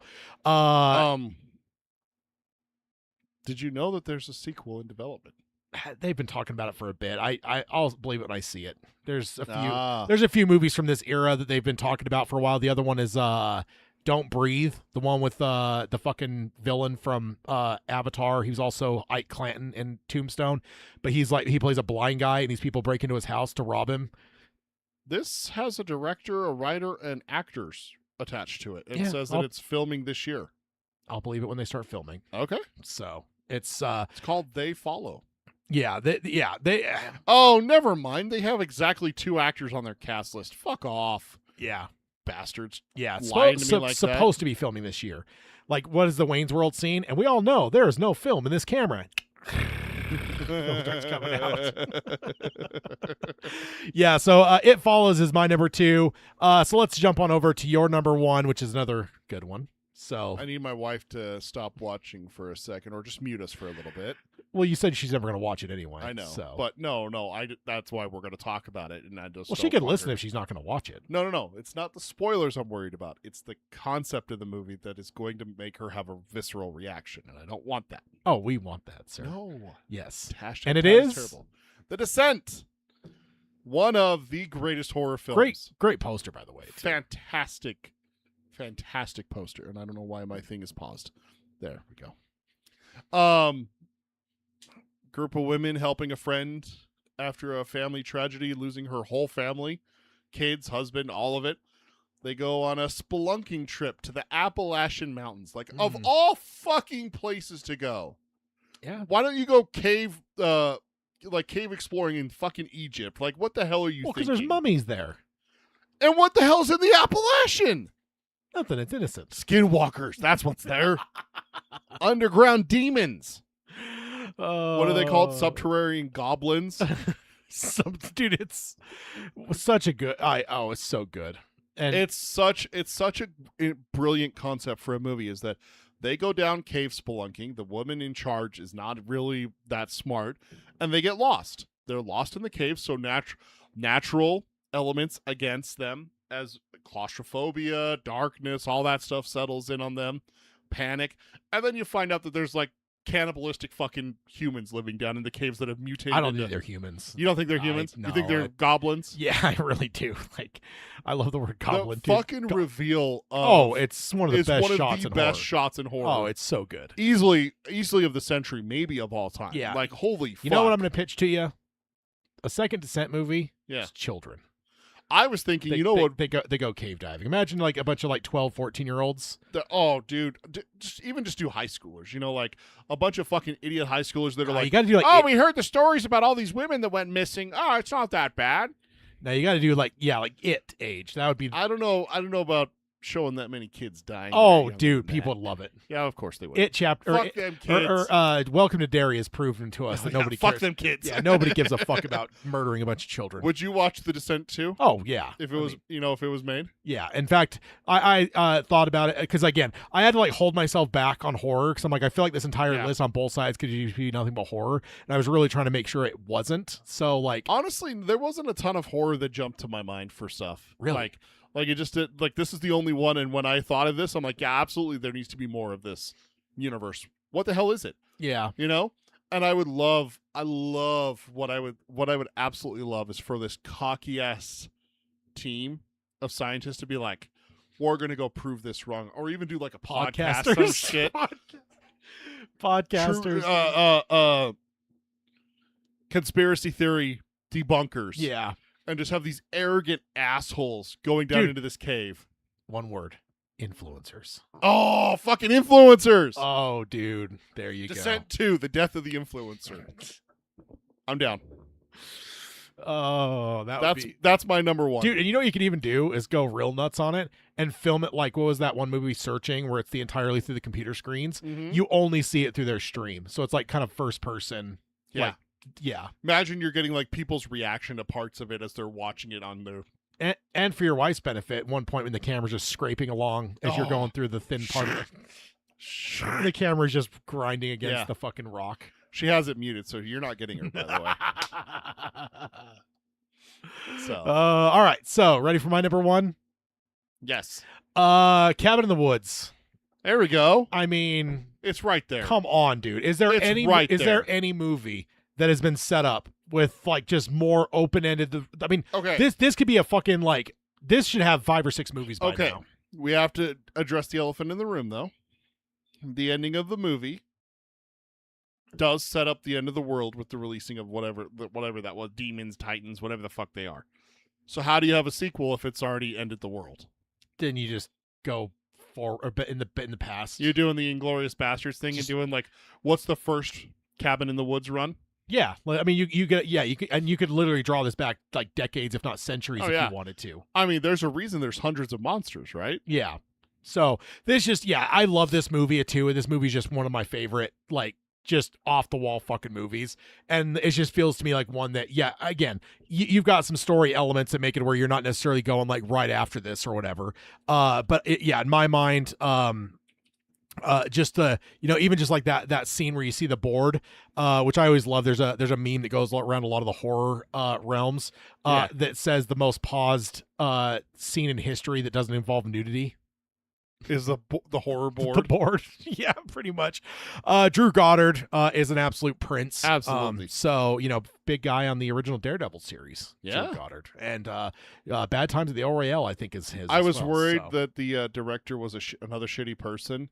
And so I Googled it, and I'm like, oh, thank God. No, yeah, Drew Goddard's a fucking... I think he's actually done a lot of comic writing, too. I think he actually wrote comics for a while. Yeah. So, yeah, he's legit. He wrote Project Hail Mary. Jesus Christ. And yeah, he created the Daredevil show on Netflix. So yeah, Yeah. he's a prince. So yeah, Cabin in the Woods. I just think again, I don't even think I have to explain much of it, dude. The fucking it's limitless. You can go where the fuck you want with this. And you still could, if you do backwards, where you do like 10 years before it happens, dude, you're setting yourself up perfectly. Go back 20 years before the events of the last one. You're in the 90s. Yeah. 90s horror with So- Cabin in the Woods. So what yes. you're saying is we're doing vintage horror back in the 90s. There we go. And also fuck you. Oh shit. All right. So before we dive You're over, not wrong, Walter. You're just an asshole. yeah, it's a long time ago, the 90s. is. So jumping over, I'll do John's list. He has movies that didn't need a sequel. I think he also meant to kind of convey that these aren't in any particular order as well. I believe that note kind of meant for all of his list. The first one, and I can't agree more, Toy Story 3. He says, I know it's a sequel, but it's a perfect ending to the story, and I agree. There's no reason to have undone that ending in my mind. Oh, yeah. So that should have ended there. Then he also has Jaws, The Hangover. He says Blair Witch, but I'm assuming he means the Blair Witch Project, because Blair Witch is actually the name of one of the sequels. So I assume he means the original Blair Witch Project. Probably. Dumb and Dumber. And then that was his last one there. So that's his whole list there. I can't disagree on the ones that I know, especially if he means the Blair Witch Project. 'Cause if he does mean Blair Witch, I'm like, I don't know if that one should have existed. I've never seen the sequels. I've watched it during my 50 horror movies in Yeah. October a couple years ago. I've had it on my shelf for a while. I bought it when it came out, but What'd you think? it wasn't terrible, but like my biggest gripe, I think, is you see the witch, and I'm like, the whole magic of the first one is you don't fucking see it. So like embrace that. It's Jaws. Yeah. 2 and 3 and 5. Kinda. It was okay. It was very mid. It wasn't like god awful like Yeah. the original second one. But Fucking okay, I'm with John then. Don't make it. yeah, no. Don't tarnish the reputation of like the Which brilliance. they're of the actually first developing a new Blair Witch too. That just got announced in the last. I would not little be. bit. I wouldn't have a problem if they I want to say reimagined. I want to say it has to do with potentially looking back for the original people. Yeah, And so I don't remember. I don't know. dude. Again, another movie just like The Descent, perfectly set up for fucking influencers to go die in the woods. I'm happy. Yeah. I'm happy with this. but I think that in the modern day though, is there anyone who can get lost like GPS and all this other kind of shit? lose your cell phones. Where's our cell phones, Ricky? Yeah. I thought you grabbed the bag. No, I told you to grab the bag. The whole idea is that if they're trying to find the people, they're going to try to do it the old-fashioned way, so they put their phones in a bag. But if they get in dire straits, they're there, and then you lose that bag. All right. Disappears. Bam. Disappears with one of the fucking stick peoples. Is there. They go back to their old camp, and they go to find the bag, and they're like, I left it right there. And then they look up, and there's a fucking thing hanging from the tree above it. yeah. Dude, I'm telling you, that's how you do it. Because then it's even worse than the 90s, because the people nowadays are so much more helpless than Yeah. those They wouldn't people. even have a map. No, they wouldn't have a map. They wouldn't know which way which direction the sun comes up in the morning. It comes up in the south, doesn't it? Kind of thing. Yeah. So, or what we could also see is maybe a post-credit scene where it turns out before the movie you see the Blair Witch going into Radio Shack and buying a signal jammer. She just sets off an EMF in the middle of the Appalachian. Again, Appalachian. Just don't go in the fucking woods if you live in the Appalachians. It's that simple. It's an innocent place. No, Dad, no. All right, so let's jump on over. Let's do your honorable mentions All right. Uh, before I have you dive into your 5 movies that don't need sequel or should never have had sequels. Like, Don't need sequels. should Never it- needed them. Don't make it. yeah. So what's your honorable mentions? Again, here? I have 3: Die Hard with a Vengeance, Batman Returns, and Jaws. I think all 3 of those are self-explanatory. All 3 of those got sequels. See, and I almost put Die Hard with Vengeance on, but I wanted to be fair because I've never watched anything beyond that, and I'm not sure if I ever will. So there's like, I didn't want to put it on there because I can't speak from experience where you can. So I'm glad you at least threw it on here from It's that not. perspective. It's so. not. It's not great. Let me explain it in a way that you can justify putting it on your honorable mentions. Then, because Die Hard 4, Live Free or Die Hard, isn't even called Die Hard. It's called Live Free or Die Hard. Yeah. Strike 1, Yeah. Strike 2, and Strike 3. It's PG-13. Yeah, it was during that era. Forgot Nope. about that. Get it? No. Nope. Yeah. You're gone. Yeah, no, You're out. That's true. What happened? You know what happened right there, Ted? They got strike 2 and they challenged it. Nope, that's it. You're out. Yeah, you're out. All right, so you ready? 'Cause I mean, Batman Returns. Obviously, you got Batman and Batman Returns with Michael Keaton. If Michael Keaton leaves, stop. just stop. Just yeah. stop. Fuck, what's his name? The guy that did Nightmare Before Christmas, Tim but didn't Tim Burton. that's Yes. the one. And then Jaws. Obviously, none of the sequels are worthwhile. The first one changed America. Yeah. Leave it. So just leave it. you're number 5 though. I'm gonna fight you on this, Ted. I'm gonna fight you. I know you hate it. Yeah, I do. I know you hate I it. do dislike this a lot. So let's go ahead and announce it for the listeners. John Wick. Mm. John Wick alone was a perfect movie. There was absolutely no reason to make 2 through 4. Oh, I don't know, man. What? Okay. What happened in 2 through 4 that made the world, the universe, and everything like that better? I mean, Or was it just awesome because you got to have more John Wick? No, fights? no. I what I loved about it was it expanded the universe. You started to learn more about the world. You started to learn about just like because John Wick is very contained, Mhm. and like you actually start to move out and beyond and start to kind of understand like the high table and like all this other stuff. Yep. And to me, like the 4th one is actually the best movie in the series, in my opinion. I think the 4th one is fucking. I think. Part of it is we have some of the best actors. We have the I forget his name, the Asian guy that played, which actually just announced the one they've been teasing for a bit. Is they're doing a spinoff for him, Kane, the blind guy, which is cool because that actor's fucking incredible. But then We you also got Ballerina, which is a spin-off. I haven't seen that one yet, but with you also had Pennywise was the main villain in 4. So it's like Skarsgård. Thank you. I couldn't think of his name. I don't know why. There's like 20 of them. So I'm not disagreeing that the first movie's great. But it's borderline perfect. I personally really enjoy the expansion of the universe, and I do think that all of them have brought different stories and kind of different mentalities to it. So I disagree, but again, it's your pick. I'm not. I think the problem is that when you start Ballerina, I agree with you. Like that's where I started. That's why I haven't even seen it because I'm just like, are we really getting to this point now, where we're just going to start like offshooting everything? Like here's the thing, right? If you undo everything that the previous movie did, it kind of just defeats the purpose. Like he's excommunicado and then he's not, and then he's excommunicado again and then he's not, and now he's a member of the High Table, and it's just like it gets to the point where it's like you're doing too much. You're not.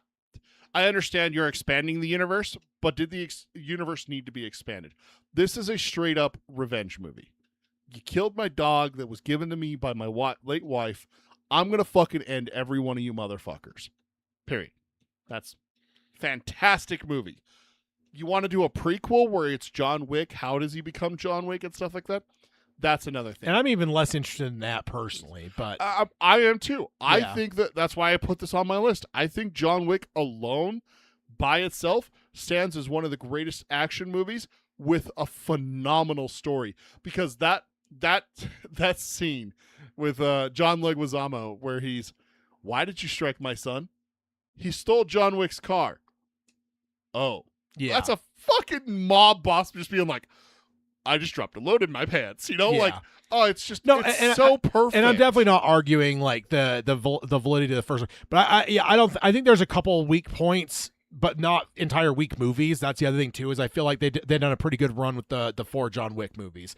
Like I think the only thing that was done was the second one when they had him kill someone with the pencil. I'm like, that was better said than seen. Yeah. Once they had him do it, I was like, that's fucking stupid, and it looks stupid. So I also, one of the problems I have is that when all these assassins are coming after him and he makes them look like absolute fucking bumbling fools every time, it's like, so he's the only competent assassin in the fucking world. no, like, he's just everyone above else- everyone else. Everyone else is just hey John, I'm gonna kill you. Nope, I'm dead. It's just like, come on. You got 85 assassins against one. The 85 are gonna eventually get him. Nope, they don't. Not if he's indestructible. He's got too much plot armor, and that's where it's like until the end of the you fourth get one. into it and everything like that, and it's just like I can't. Which is why I want the can't. fourth one to be where it ends, right? Now, if Yeah. they want to do offshoot like Kane, because I do think that was a very fascinating character, Sure. and kind of an anti-hero in the sense of like, See, whatever. and that would have been fine for me is if you did John Wick and then you expanded out the Continental series and everything like that. I'm fine with that. That's not John Wick. Because John Wick is he's the Baba Yaga. He's the boogeyman. But when you bring the boogeyman into the light and you shine the light on him too much, he loses all of that mystique. And it falls away. And that's how I felt halfway through 2 and all the way through 3 and 4, which is why I haven't rewatched them. And maybe that's my problem. I've rewatched John Wick a bunch of times. Yeah. Because I think that it's a perfect, almost borderline or is a dude, perfect movie. 4, when they start doing the tribute to the Warriors. Yeah. And they start doing the radio broadcasts and Yeah. shit. And they're like, hey, John Wick's in this spot now. And like, Yeah. dude, I'm just like, that's the point when I was just like, and I think And don't get me wrong. I don't want to say that John Wick 2, 3, and 4 don't have good scenes and good stories and good action. Because I'll tell you right now, it's some of the best gunplay action and martial art action and hand-to-hand action that I've ever seen. First off, one of the John Wicks has the Angle Slam in it, and I will always trumpet a movie that has a fucking Kurt Angle reference in it. Thank you very much. yeah, no, that's But it's just like, I don't feel like 2, 3, and 4 were necessary. I feel like they're more, hey, this was cool, let's make money. yeah. When you sent your message over, I had to double take a little. You're bit. like, I was what? what the fuck are we talking about here? This is the original one that I heard someone talking about years ago when they announced John Wick 2. That's kind of stuck with me, and maybe that's why I have this opinion is, why?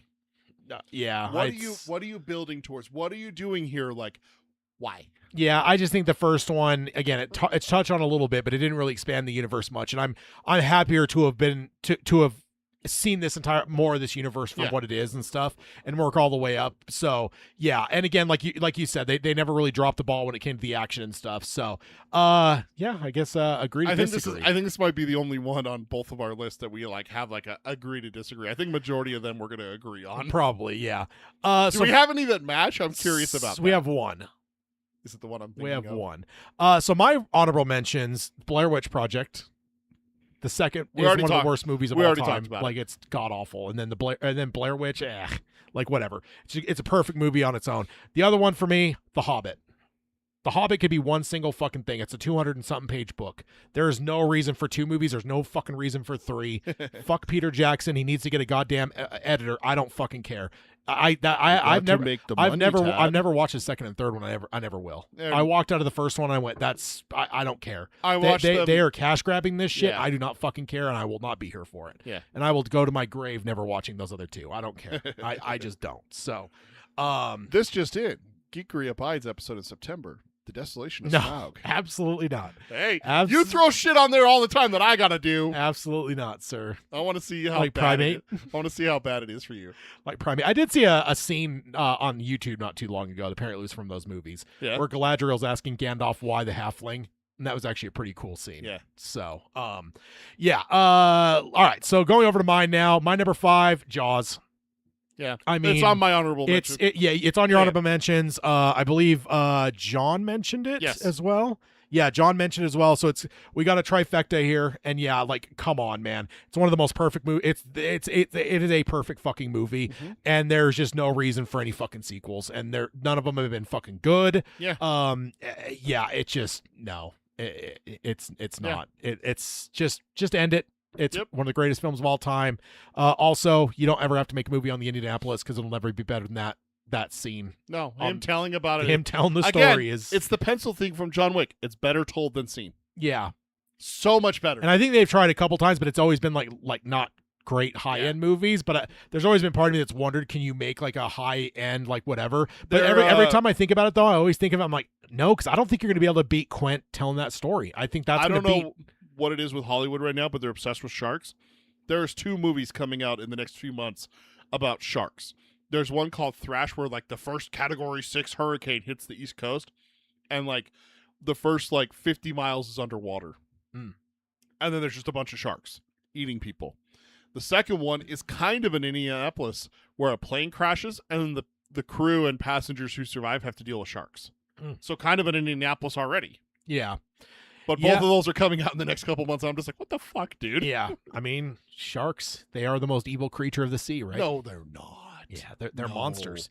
Of course, I'm joking. I know that they're really not. All right, so going over to your number 4. All right, my number 4 is Transformers. I assume you meant this one. The original, not the animated movie. Yes, You're talking about like the live action. Okay. Oh, 'Cause- dude, yeah, absolutely. Okay, Like, because I'm sure like my general knowledge you would be that, but I think you let's see, did you where is it at? No, you just put Transformers. So yeah. I did just put Transformers. Okay, yeah. So I was like, I Yeah. think, but I'm Yes. yeah, I assume You could have it's- clarified, but yes, Yeah. yes. You don't like the racist robots? No, They can't read. no, I do not. The funny thing is, I have a Facebook post when I came out of the third one, being like, "Wow, Transformers 3 was really good," and I went back and I rewatched it about 5 years ago, and I'm just like, I will say the thing about the Transformers series, the CGI is top notch, Yeah. amazing looking battles, amazing. The rest of the movies lacking.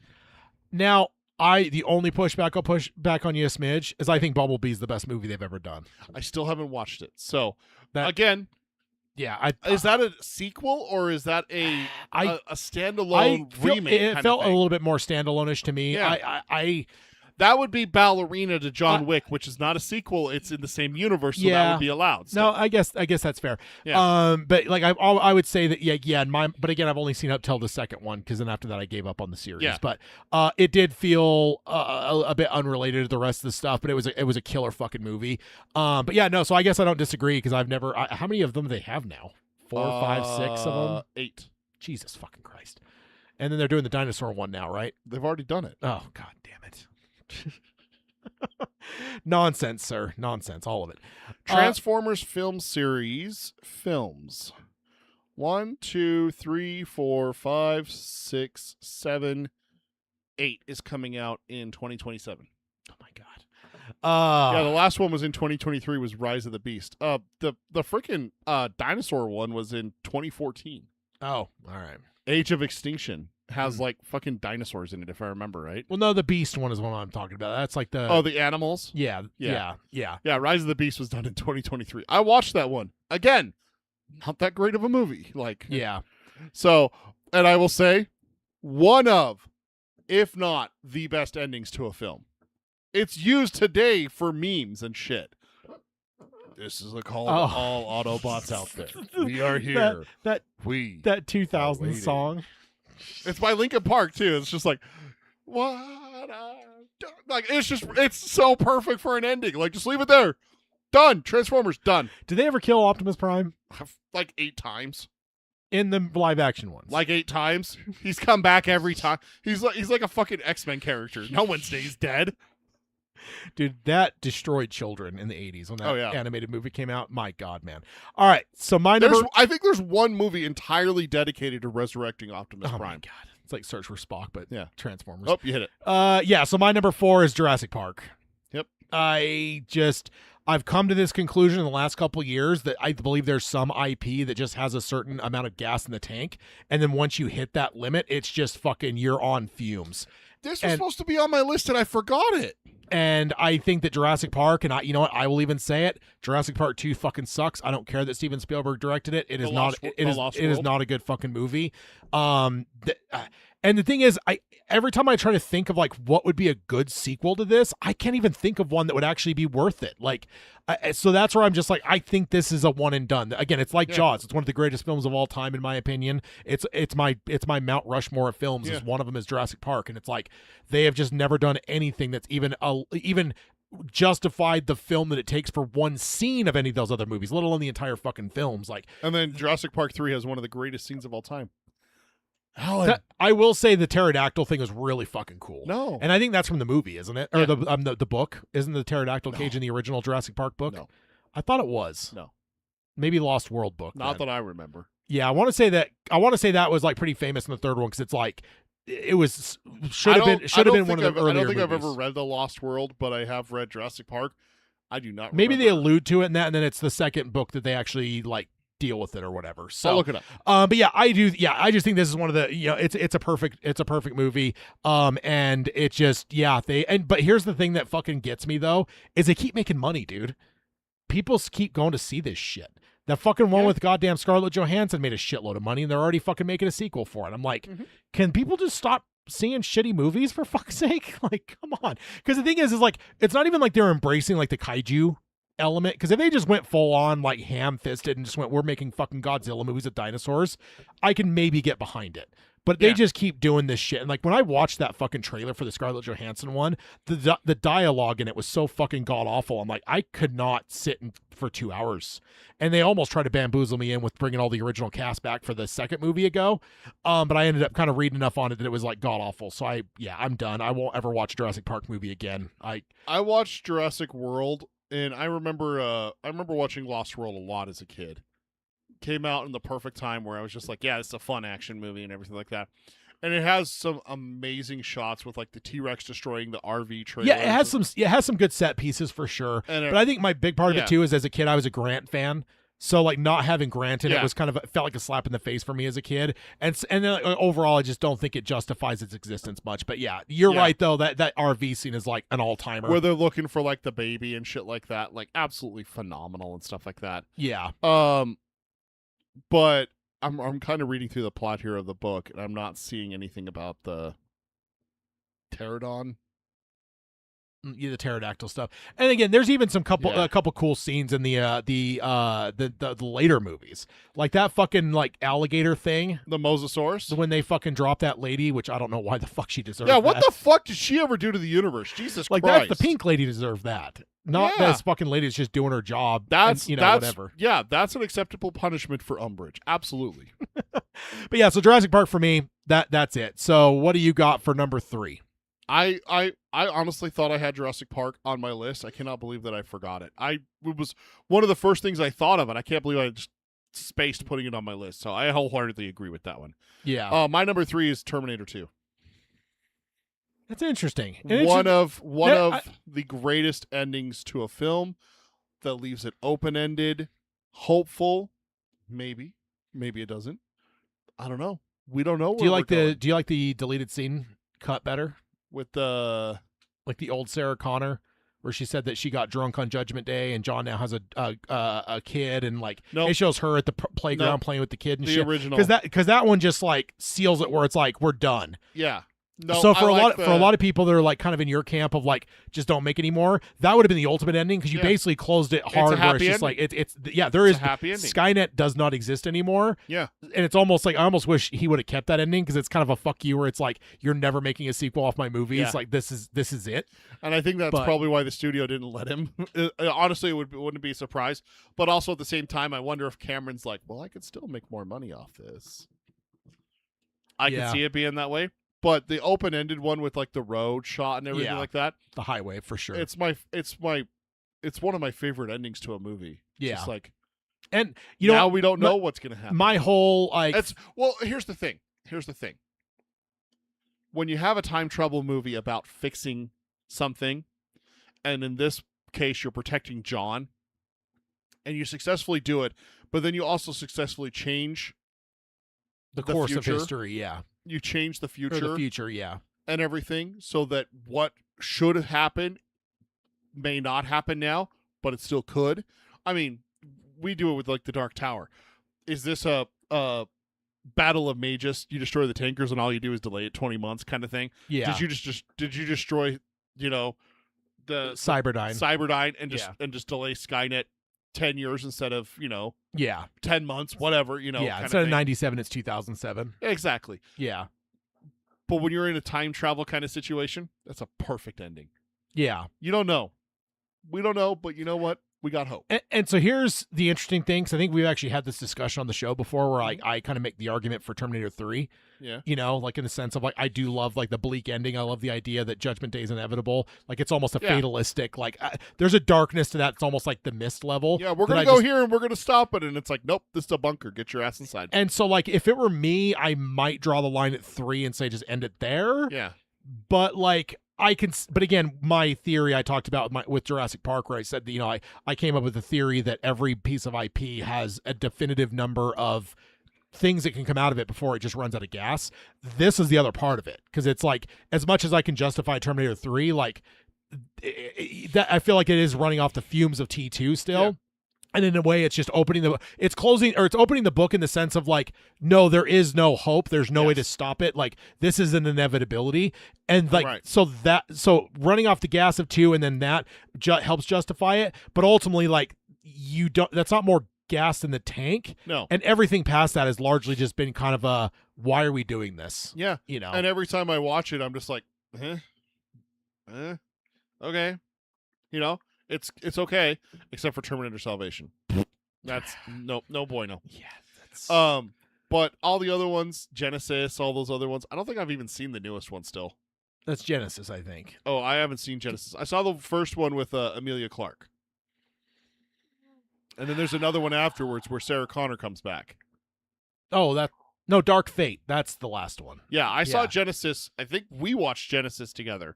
Yeah. But then I was just like, okay. Like, because that's old Arnold beating up new Arnold. Yeah. Young Arnold. Yeah. Which was I tripped balls at that scene. I was like, what the fuck? Yeah. But, yeah. I just don't think that we need anything past 2. And I agree. And I think 3 would have been different if they had got Sarah Connor. If they got Linda Hamilton and we had Linda Hamilton with John living their lives and it doesn't happen and now it's past Judgment Day and we get exactly what you're saying is it's inevitable and everything like that, I would have drawn the line there. But the fact that Sarah Connor dies off screen, fuck off. Yeah. That makes 3 unredeemable for me. You cannot have one of, if not the greatest heroines of all time in film, die off screen. Fuck you. I mean, I like it because I do feel that she can't survive. So I think if she's right, she can't survive, but she needs to sacrifice herself for her son. How is that not a thing?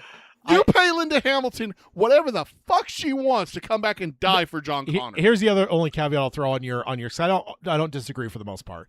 But if James Cameron ever wanted to dust the old boots off and do a new Terminator movie himself, where he's actually fucking directing it, all bets are off there. You know what? That would be a different conversation. But I know that. But then it's not. old Ike Clanton would be in it though, because he's sure uses him in all of his movies anymore. Well, I hope you die.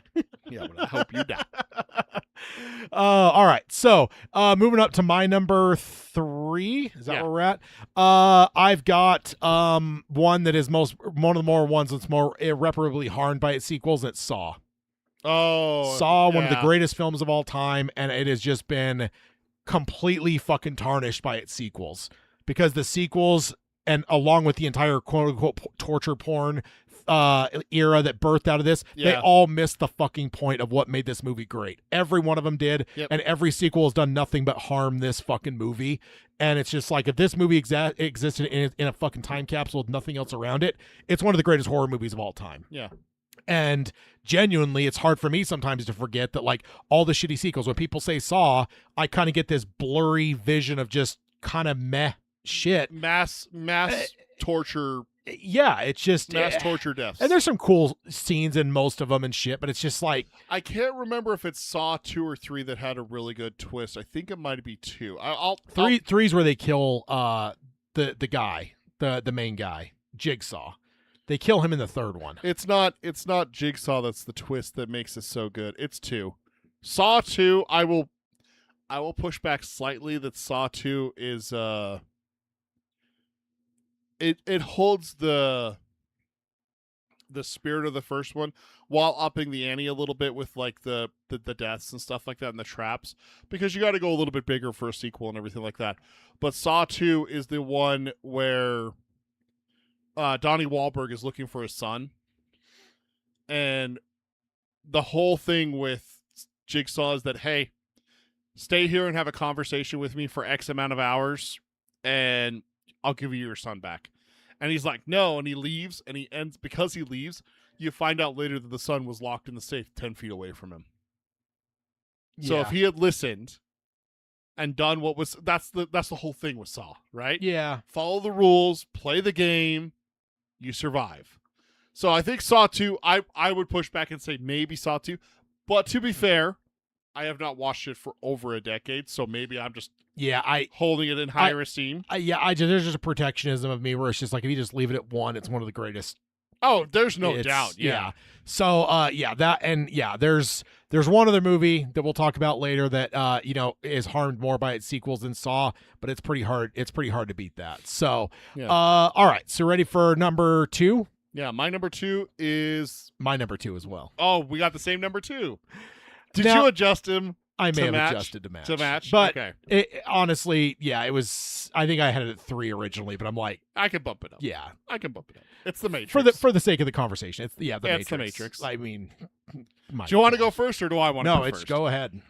A perfect movie. I've just rambled on Saw for a bit. A so. perfect movie, leaving it open-ended for the rebellion and revolution and everything like that. And then they came back, and man, did they take a left turn. Yeah, just. And the thing is, from the legend of the Wachowskis and stuff, is like this took them like over a decade to make. So like when it came to getting funding and everything else. So what it was is like as they were working, like they would just continually refine the script. So it's kind of like that whole mentality of like musicians where they come out with their first album and it's like an album that they just spent the last 10 years working on. And then no matter what they do, when they have to turn around a record in a year, like it's going to be a shitty compared to one they spent 10 years on. And that's the way the Wachowskis are with this. Like literally, I want to say it was even more. It might have even been a dozen or more years that it took for them to finally get to the point from the inception of the idea of the Matrix till the moment that it debuted in theaters. So like they were able to just perfect it in a way that is just almost unheard of in film. And just none of the sequels came anywhere close to like that. So you've just kind of got this weird shit going on where it's just like, what the fuck are we doing, man? So I agree. I mean, yeah, like it was on my list for sure because it's just like there's some moments in 2 especially, but it's just like enough to justify the film, no. Enough to justify upsetting like the perfect movie the first one is, no. And then the third one is just so far out there. Yeah, it was not. I think the big problem is that you build the Matrix up and everything. And again, this comes back to I can't remember which movie it was. I think it might have been John Wick that I was talking about. Is like you build the mystique of a character, and Neo's mystique in the first one is that, dude, you cannot kill an agent. Yeah, you can't even survive an agent. Yeah, like if you go on a foot chase with an agent and you go last longer than 5 minutes, you're fucking dead. There's like a timer counting down with an encounter with an agent. If an agent gets in with the X amount of feet of you, you're dead, kind of thing. And for him to kill an agent at the end and send the other 2 agents running, just to have that undone in the second film, it's just like, come on. And I do think some of the Agent Smith stuff where he just becomes like this like virus, this like whatever, this rogue program, I think some of that's interesting, but again, none of it's enough to justify more. It just it just isn't. So the first movie, it is a perfect fucking movie, and it should have just ended there. Yeah, the whole confusion on is he the chosen one, is he not the chosen one, is brilliantly done in the first one. Yeah. And then in the second one, he's the chosen one. Proven. He killed an agent. And then still there's motherfuckers like, well, I'm not sure. It's like, what are you seeing? Yeah. What are you missing? Like, what's your problem? Yeah. No, it's I was glad that because I always, when we do these lists, I always have my list before I ever look. Even if you send yours before, I don't look until I do mine, and it's always one of my first things to see where we might line up. Yeah, and for the most part, this is the only part we lined up, because the rest of the way you had some honorable mentions and shit, but beyond that we had, which I always love too. Yeah, because it's just a whole a unique conversation. So we should have matched up on Jurassic Park. I don't know how I forgot that one. When you said this as a concept to me and told me about it, the very first movie I thought of was Jurassic Park. Yeah, and earlier when I said we matched on one, you said, "Is it what I think it is?" I was thinking Jurassic Park. I don't know why. Really? I don't know why I was thinking it was on my list. Okay. I was actually kind of bummed. I'm like, it's going to be Jurassic Park because I know how he feels about the movie. Yeah. And then I was like, well, I don't know why he didn't put Matrix on his list. That's what I've been thinking. And then when you said Jurassic Park, and I looked at my list and I went, shit ass, I forgot. So Jurassic Park is on my list if I had to redo this. Yeah. Yeah. I get 6. Jurassic Park is my 6. No, that is cheating, sir. All right. So I just wrote mine into yours. So now we're going up to your number 1. Yeah. My number 1 movie that shouldn't have had a sequel is Gladiator. Did you watch the sequel? Yes, I did. Okay. We talked about it. I don't remember. I talked. My major problem with Gladiator. You asked me about about it, and after I saw, because I saw it in theaters. Yeah. And I remember you asking me, and I'm like, there were some cool moments and stuff, but it's just, I mean, you're never gonna recreate the original. Yeah, I brought it up on the show here because I watched it while we were doing Geekery Abides, and I watched it Excuse me. I watched it and I said, what was the point? They just remade Gladiator. It's the exact same plot. Yeah. I want to use him to overthrow the Emperor and take over. All they did was add Denzel Washington's character as an usurper. Which I do think that Denzel was the best part of the movie. He was the best part of the movie, which is sad because he yeah. wasn't that good. Yeah. Like, it wasn't that good. Like, I understand what it was and what it was supposed to be. Nah, miss. Gladiator stands alone. Yeah. Gladiator... Definitely not one of the worst sequels of all holds- time in the sense No, of like no, where no, you're no, just no, like, no, oh no. my god, what the fuck happened here? No. But no, I would take Gladiator 2 over either of the Matrix sequels. But the problem is that I would take Gladiator over the Matrix. Gladiator holds a special a place in my heart. It's a perfect film. It is a perfect film, but It's- also there's a nostalgia for me. This is the first rated R movie my dad took me to as a kid. Okay. Yeah, no, that's I fair. mean, this came out in 2001. You got the speech memorized, yeah. My name is Maximus Decimus Meridius, commander of the Northern Legions. There's always a part here where I flub in the middle. It's either loyal to the true emperor Marcus Aurelius, father to a murdered son, husband to a murdered wife. I will have my revenge in this life or the next. Or revenge or vengeance. I think it's revenge. Yeah. Yeah. At one point I had it down where I was like practicing the voice even. My name is Maximus Decimus Meridius. It's Like yes. Yeah. Absolutely. Fucking phenomenal movie. One of the best movies. Is this the best Sword and Sandal movie of all time? Sword and Sandal?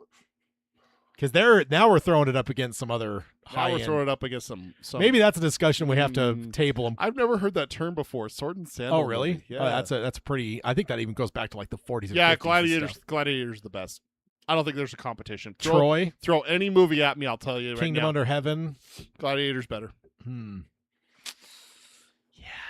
Yeah. I mean, it really depends too, because the one that really sparked the new revival of those, which isn't entirely a Sword and Sandal movie though, is Lord of the Rings, which I know that's not exactly the same thing. I hate to but break it that's- to you, I think it's this one. You think this Came is out the same year.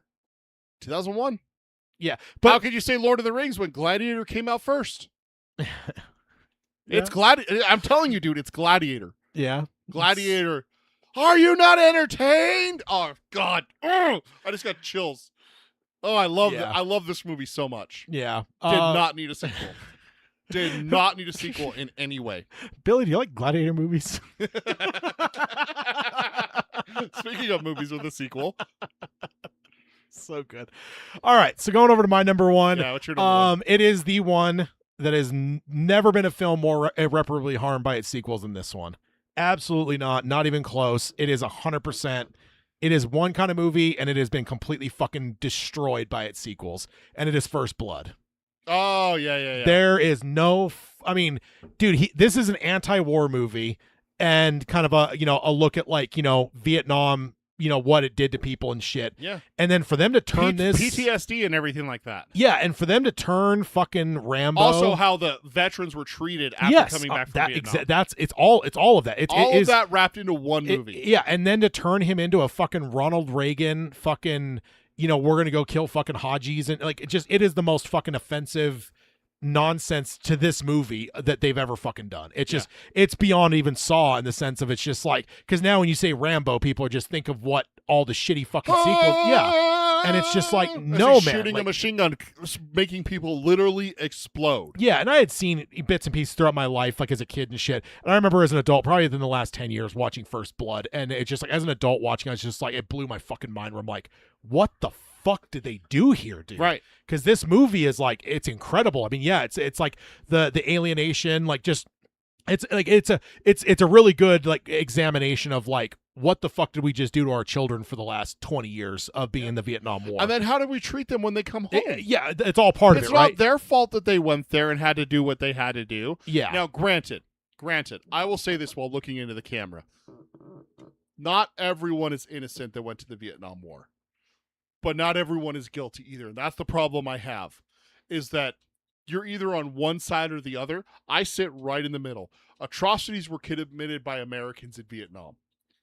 That does not mean that every person who fought in Vietnam is a fucking war criminal. No, And that's no. where I get the most pissed and off I don't think because any- my dad fought in Vietnam. I don't think anyone this side of 1960 whatever Yeah. thinks that, right? That was more of a in the day that was like, baby killer and all that kind of stuff. Well, that But, was like, that was prevailing into the 70s and 80s, which is where this film stems from. Is like that came later, towards the end of the war and into the next decade, where it's just like, well, you fought in Vietnam, you fucking baby killer. It's like, I was a fucking supply guy in fucking Japan. Like, what the fuck, dude?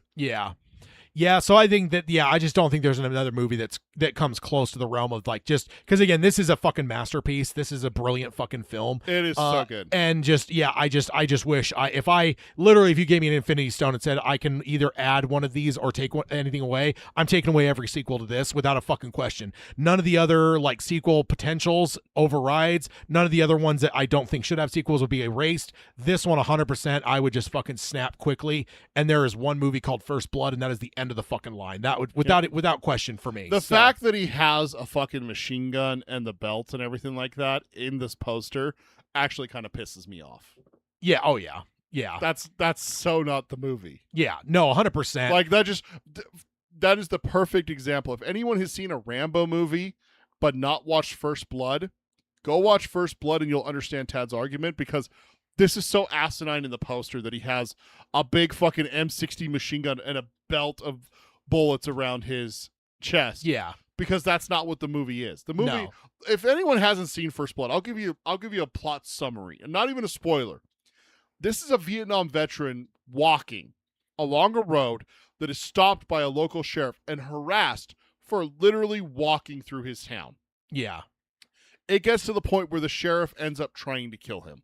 Yeah.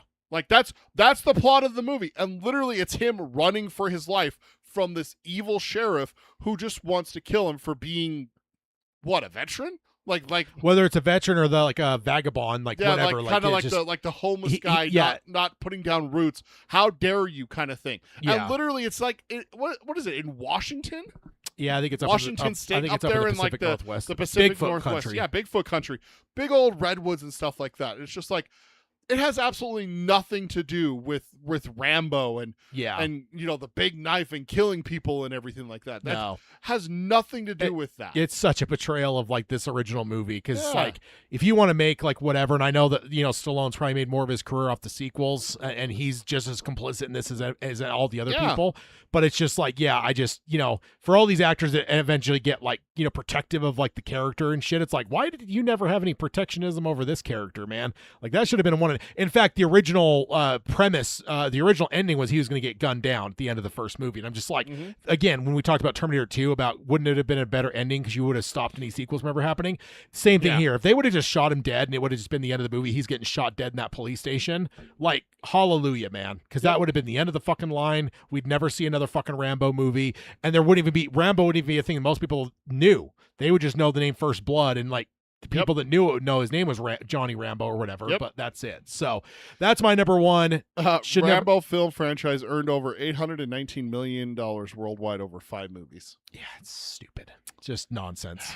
So that's my list, and this has been fun. I'm glad. When I came up with the idea, it kind of excited me. I thought it would be a good conversation, and I'm glad it actually kind of worked out. I mean, I figured it would, but we also didn't have a lot of debate. A little bit here and there, but not a ton. So John Wick didn't need a sequel.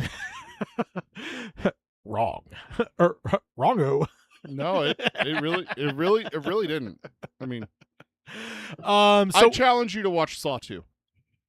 Oh, I've seen Saw 2. I rewatch Saw. It's got the needle pit and the raccoon trap. It does. It's good stuff. That needle pit's fucking genius, by the way. It's such a good. It also has the gun through the peephole when the people are like turning the key, and it's pulling the fucking trigger of the revolver right through the fucking peephole they're looking through. That's the one I did my famous thing with Saw 2. In the theaters when I went and saw it the second time, the opening weekend. Oh, the Notebook. A little notebook. That's a good idea. Hey, the woman leans over to her significant other, and then they get up and leave. Yeah, I had seats empty next to me, and this is back in the pre-reservation days, so that where was you just had to sit where you had to sit. Yeah, and so it's like, now I got more room to spread out. So worked out well. Yeah. So if you want to email the show, shoot your emails. If you want to tell Peter he's wrong about John Wick, Or if you want to tell me I'm wrong on something, like Yeah. maybe you think Lost World is actually worth a shit. I mean, except for the John Williams score, I think it's a complete waste of time. But if you want to email us, it's peter@geekerybuyds.com or tadd at geekerybuyds.com. That is a way to contact the show.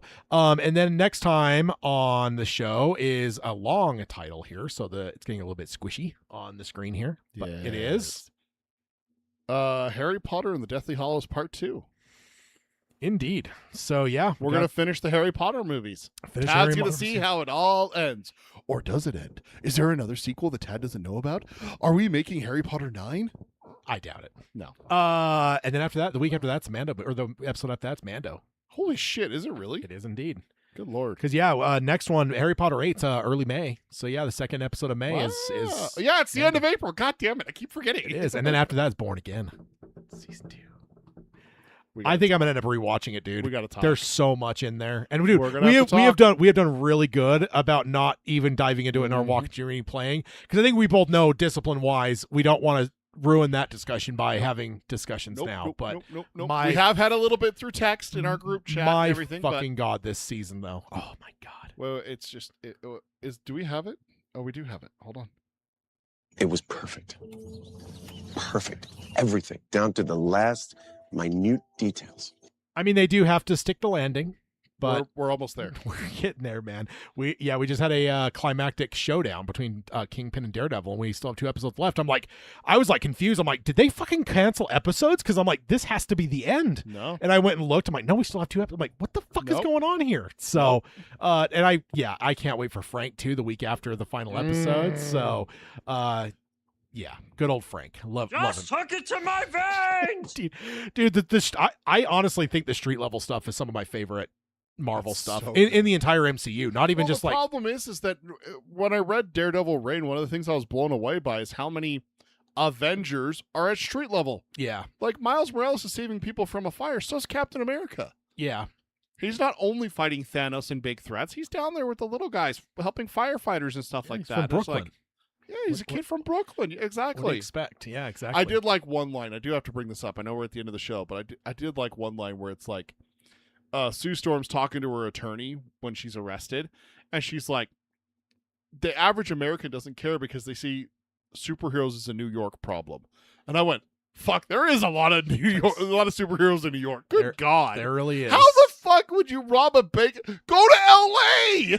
Like, oh my God. I mean, the West Coast Avengers might stop you there, but Is there a West Coast? Everyone's in New York. yeah, there's a West Coast Avengers. Okay, go to Florida. Like, good God. Go to Louisiana. There's no heroes down there. Exactly. Just no gators. And no one wants to be Although a hero maybe, down maybe there. there's a gator person down there. Gators. But if you're a supervillain, I know you love ambush predators. No.